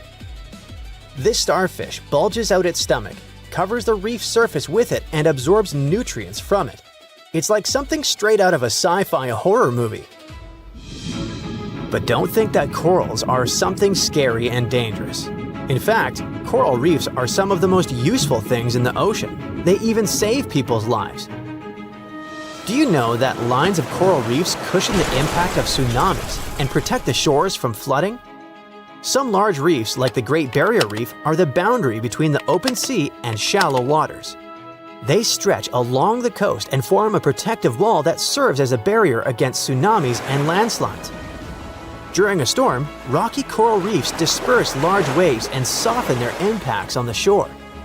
But the coolest thing is that corals help your Instagram profile look better. What? Yes, that's right. Do you know these beautiful paradise-style photos when the water near the shore is blue and the sand on the beach is white? So sand gets this unique color thanks to corals. As you already know, coral bodies are made up of calcium carbonate. When waves and storms destroy corals, they wash out these calcium particles directly onto the shore. Besides corals, tiny bits of crushed seashells also end up there. Over time, layer by layer, they build up to form white sandy beaches. By the way, parrotfish are also involved in creating this beauty. These little fish feed on algae that stick to coral reefs, so they also consume pieces of coral along with their food. Then, when they're full, they release the coral particles, which eventually become the white sand. One such fish releases about 200 pounds of coral waste per year. So in a sense, this white sand appears because parrotfish go number 2. Coral reefs are ancient. The average reef grows at a rate of about 0.7 inches per year. And now look at their sizes. The Great Barrier Reef stretches for more than 1,430 miles, and it's been growing for 8,000 years. It's been here since people began to develop agriculture, domesticate animals, and build the first settlements. And some reefs are much, much older. That's why it's so important to preserve this unique natural wonder. And humans end up destroying it, often when ships accidentally crash into coral reefs. When this happens, it ruins the home for thousands of sea creatures. Ocean ecosystems get majorly impacted. But we also try to improve the situation. Coast guards protect the areas where coral reefs grow so that no vessel can approach them. These majestic creatures are a crucial part of nature, and this is another equally important reason why we should stay away from them. Well, here you are. You're getting into your submarine, feeling a bit anxious. You're going to descend hundreds of feet underwater to explore the ocean floor. So many things can go wrong. Technical issues, insane water pressure, dangerous marine monsters, mysterious eerie sounds. Wait, what? Eerie sounds so deep underwater? Yep, a strange humming noise is coming from the ocean depths. What makes it even creepier is that it only appears during dusk and dawn. This noise might act as a dinner bell, since it's likely to have a connection to massive groups of sea creatures moving up and down through the water to feed. But so far, it's just a theory. Using highly sensitive underwater microphones, researchers recorded a mysterious low-frequency hum at depths of 660 to 3,300 feet. The sound wasn't very loud, just 3 to 6 decibels above the usual ocean background noise. For comparison, when someone is whispering in a quiet library, the sound reaches 30 decibels. The underwater noise also had a puzzling or humming quality. The weirdest thing? Despite their efforts, the researchers couldn't pinpoint a single species responsible for the sound. The noise originates in a region known as the twilight zone of the ocean. This region is dark and doesn't have many nutrients, with no sunlight for photosynthesis. Life here relies on organic debris falling from above, such as deceased organisms or waste material. At the same time, while it may sound barren, the twilight zone is far from empty. A 2015 study estimated that up to 90% of the world's fish could live in this zone, including many undiscovered species. Now, back to the mysterious noise. The researchers believe the sound may be linked to the vertical migration of small marine creatures like fish, shrimp, and squid. These animals move upward toward the surface at sunset to feed on plankton and nutrients, using darkness to avoid predators. At sunrise, they return to the depths to hide. This migration, which is one of the largest animal movements on Earth, involves billions of organisms and occurs daily. Scientists suspect that the strange hum might occur during this migration, as a way for the creatures to communicate or coordinate their movements. It might also serve as a signal to indicate when it's safe for a group to go to the surface and feed. If some animals indeed use the hum to communicate, it could help us understand deep-sea life better. The Twilight Zone has always been considered a quiet environment, but such a discovery hints at complex social behaviors and interactions among its inhabitants. But it's not only the ocean that produces bizarre sounds. Earth is humming non-stop too. Unfortunately, you can't hear this soundtrack. This hum isn't from earthquakes. It's produced by subtle ongoing vibrations in the planet's crust. They're too faint for us to feel and can only be detectable with special equipment. Scientists have long known about this phenomenon called free oscillation and have recorded this persistent hum. Earthquakes are the most noticeable ground movements. According to the U.S. Geological Survey, Earth experiences about 500,000 earthquakes every year. Of those, only 100,000 are strong enough to be felt, and around 100 cause noticeable damage. But in the quieter moments between earthquakes, the planet is still constantly vibrating with smaller, unnoticeable movements. Unlike the sudden jolts of earthquakes, this hum is steady and uniform, and it's a byproduct of microseismic activity. Seismometers, tools used to record ground vibrations, can detect this sound anywhere on land. For years, researchers have been debating the origins of this hum. Some thought it came from ocean waves reaching deep into the seafloor. Others believed it was caused by colliding waves on the ocean's surface. By 2015, scientists had confirmed that both factors contributed to Earth's constant vibration. And although this hum has been recorded on land, now we also have much clearer, more detailed underwater recordings. To study the hum, researchers used spherical seismometers on the seafloor in the Indian Ocean near an island east of Madagascar. Between September 2012 and November 2013, they placed 57 freefall seismometers across a 772 square mile area. These devices are designed to sink into the ocean floor and record even the faintest vibrations. Over the course of the 11-month study, the team filtered out noise from ocean waves and seafloor currents. They got clear, consistent signals of Earth's hum, with peaks at frequencies between 2.9 and 4.5 MHz, far below the range of human hearing, which starts at 20 Hz. The discovery of Earth's hum from the ocean floor is more than just a scientific curiosity. It gives researchers a new way to study how energy moves through the planet's crust and mantle. In any case, the world around us is filled with weird sounds that sometimes remain unexplained. One of the most intriguing examples is the bloop, an incredibly loud underwater sound recorded in 1997 by the U.S. National Oceanic and Atmospheric Administration. The sound lasted about a minute and began as a low rumble, which then increased in frequency. It was so loud that underwater microphones detected it across an astonishing 3,000 miles. Initially, some experts thought it was the call of a massive unknown sea creature.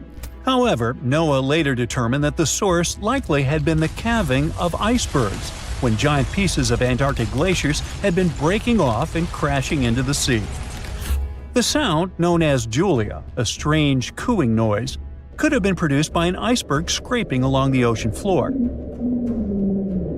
Another sound, dubbed train, due to its resemblance to the sound of train wheels on a track, likely originated in Antarctica's Ross Sea. Then there is upsweep, a recurring seasonal scratchy noise detected in the Pacific Ocean since 1991. Despite years of research, its exact cause remains unclear. The underwater world also has bizarre sounds that can be described as choirs of fish. Scientists studying marine life off the coast of Port Hedland in Western Australia discovered that many fish species sing in synchronized choruses at dawn and dusk, much like birds. Over 18 months, researchers recorded tons of sounds, including foghorn-like calls from black jewelfish and rhythmic ba-ba-ba sounds from batfish. These fish songs, which often involve repetitive calls that overlap in large groups, are especially important for breeding, feeding, and territorial behavior. Deeper in the ocean, NOAA researchers also explored the sounds of the Challenger Deep, the deepest part of the Mariana Trench. They used a titanium-encased microphone that managed to survive the crushing pressure, over 1,000 times the atmospheric pressure at sea level. Over 23 days, the recorder captured loads of noises, from the haunting songs of whales to the rumble of distant earthquakes. Now, we've already figured out that the ocean is filled with strange sounds, but you can also hear weird noises above ground.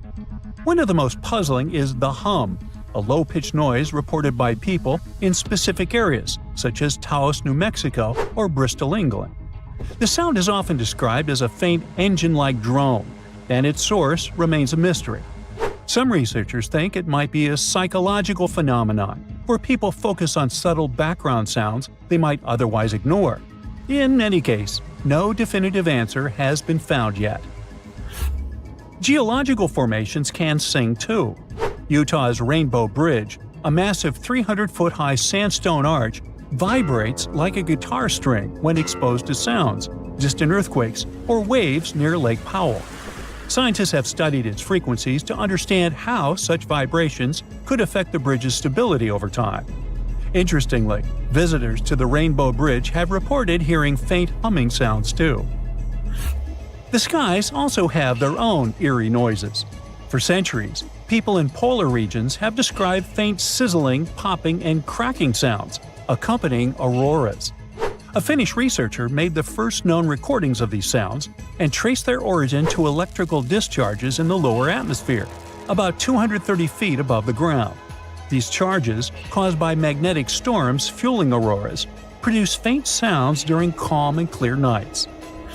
Other natural phenomena, such as icebergs grinding against the seafloor or volcanic activity on the ocean floor, produce groans, rumbles, and crackling sounds that scientists study to learn about glacial movements and underwater geological activity.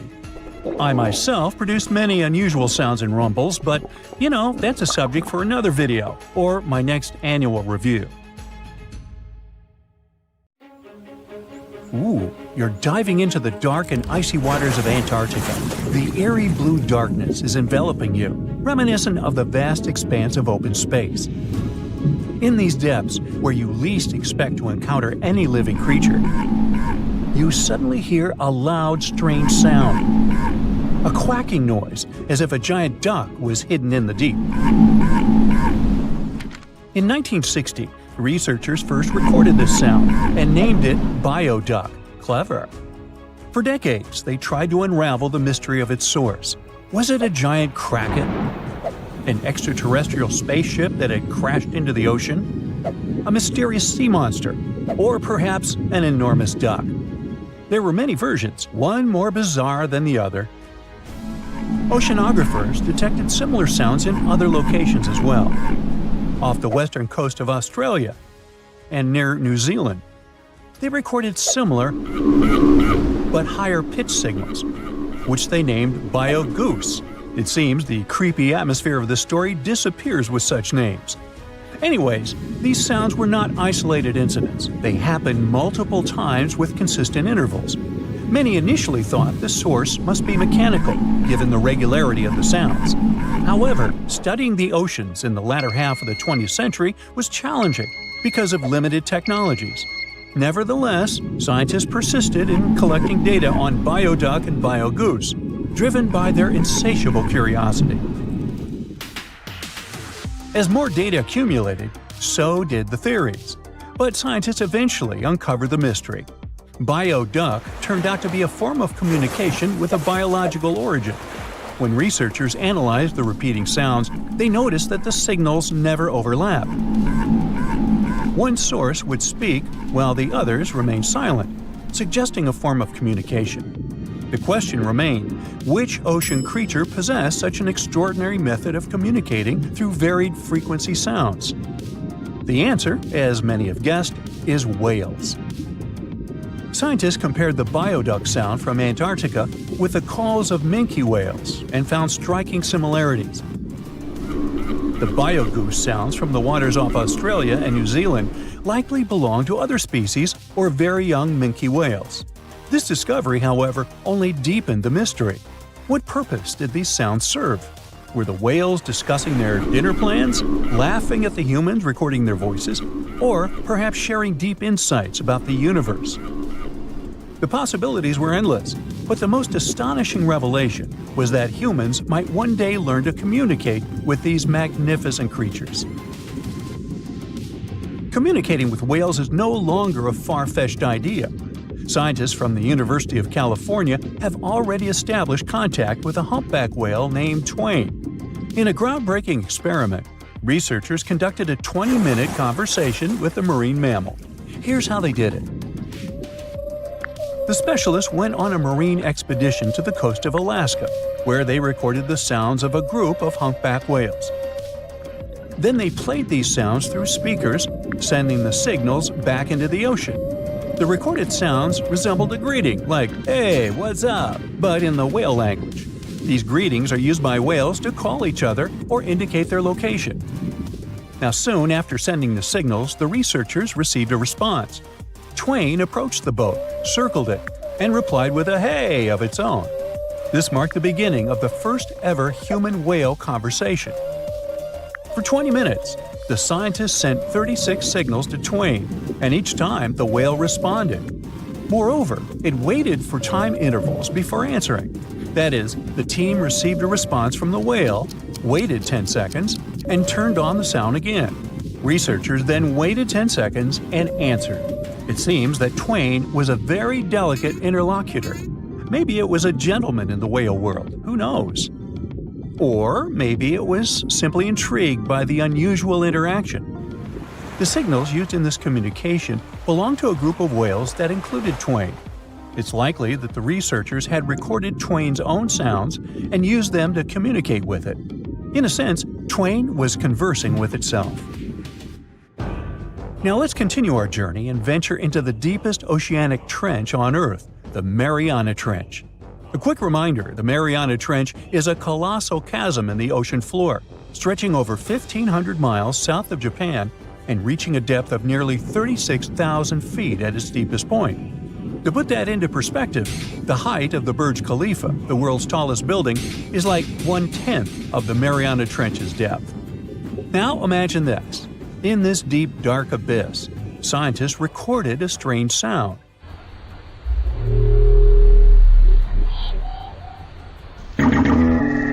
Unlike bioduck, this sound resembled something from a science fiction movie, a low rumble, followed by a metallic ping, reminiscent of the sounds made by spaceships in sci-fi movies. Researchers named this mysterious phenomenon biotwang noises. Scientists first detected this strange sound in 2014 during an acoustic survey of the Mariana Trench, and they quickly identified its source: whales, specifically bride's whales. Using artificial intelligence, researchers analyzed around 200,000 hours of audio recordings from the ocean and found matches with a group of bride's whales. Like other animals, these whales use sounds as a form of communication. Now, did you know what else was found at the bottom of the Mariana Trench? A plastic bottle. It's unlikely it was done by a kraken or a whale or some type of monster. Everything is simpler here. The bottle ended up there because of a human. But that's a topic for another video. Okay, let's deal with one more sound. No whales this time, just a mysterious sound in the loneliest place on Earth. This place is called Point Nemo, and that's why it's so lonely. Located in the South Pacific Ocean, Point Nemo is the most remote spot from any land. The nearest island is 1,450 nautical miles away. It's about the same long distance from land in all other directions. Moreover, here, there's almost no marine life, since few water currents reach this spot, and therefore few nutrients are supplied. In a sense, it's a water desert. And so, in 1997, oceanographers recorded a very strange and frightening sound coming from the depths in the area of Point Nemo.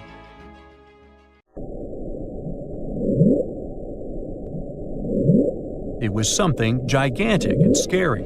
People called it the bloop.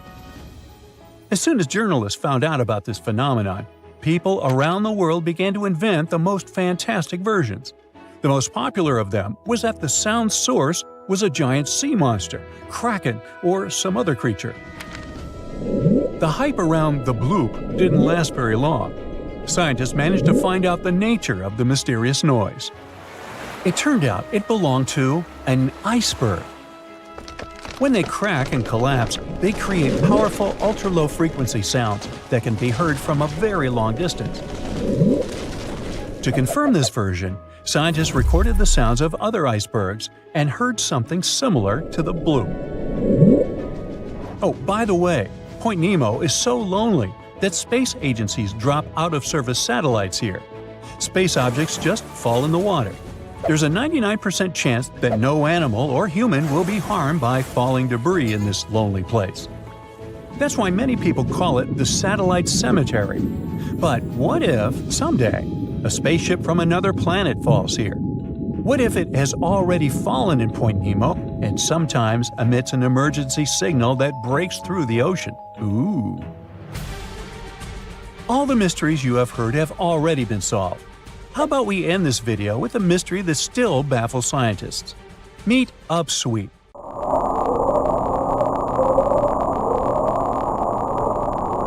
One of the most mysterious sounds ever recorded in the ocean.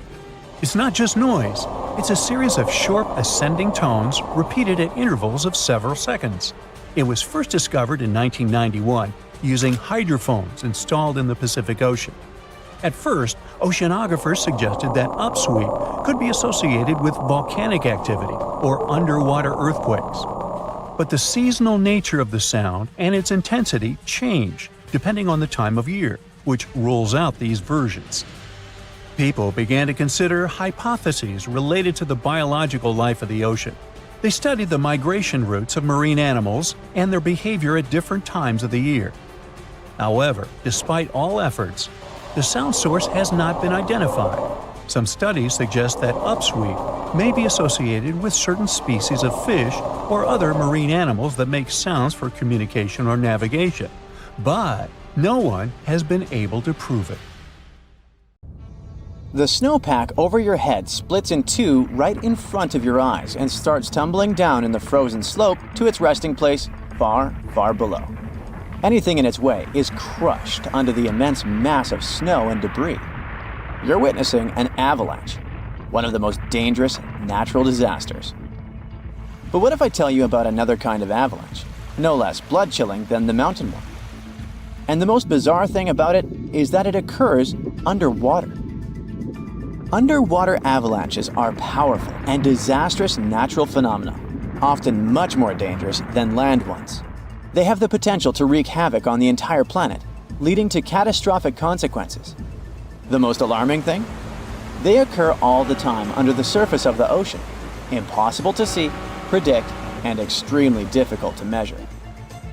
Such avalanches can get 100 times larger than land ones, and they pose a great risk to the world's communications, capable of leaving the entire planet without the internet.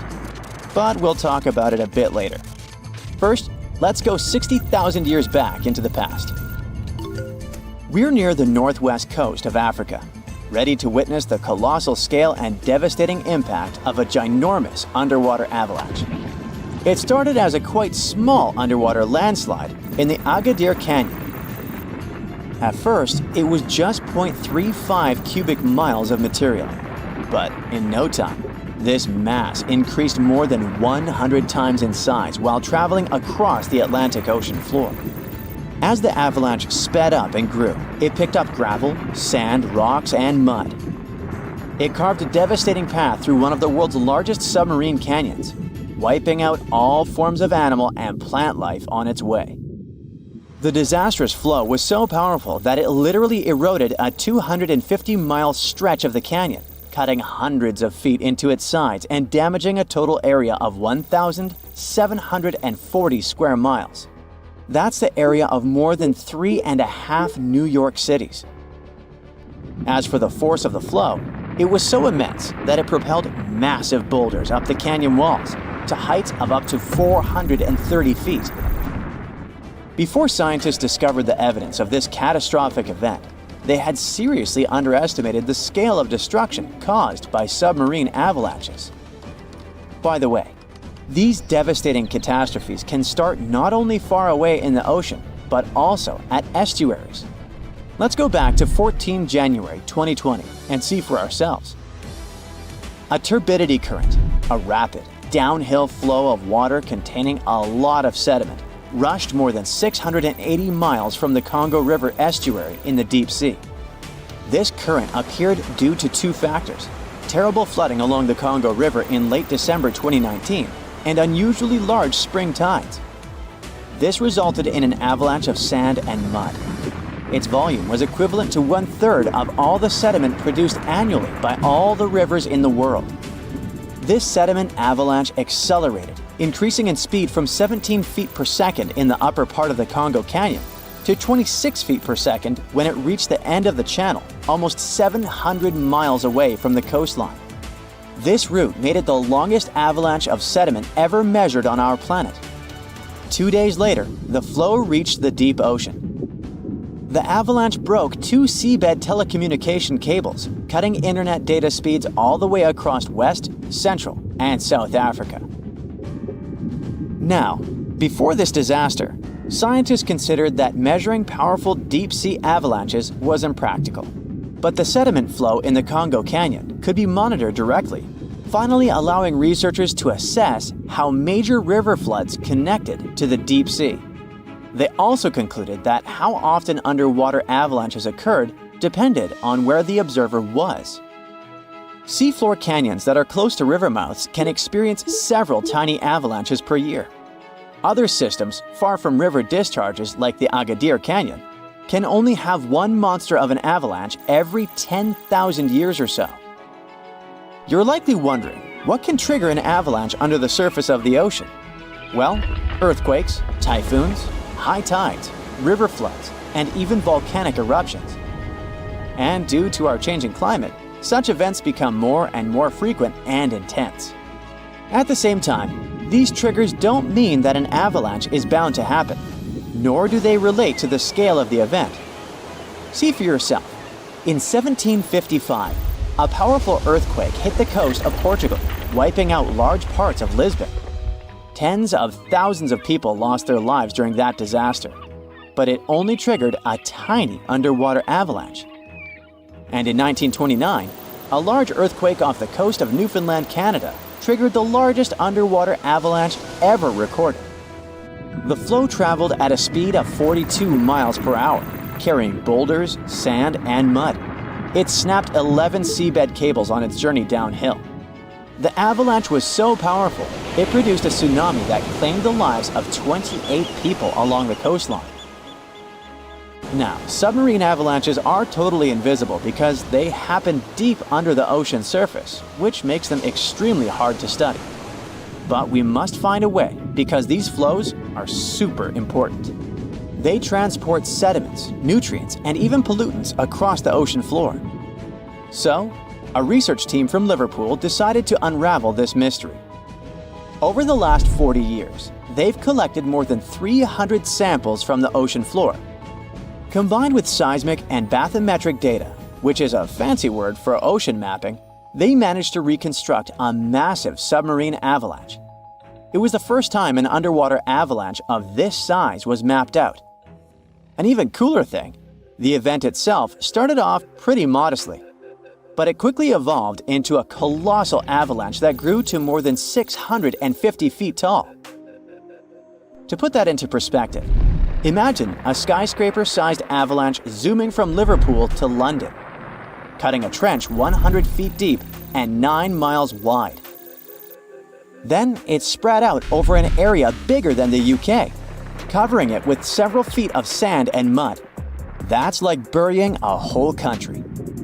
These findings are actually a big deal because they show that even a small underwater landslide can turn into something massive and super destructive. But that's not the worst.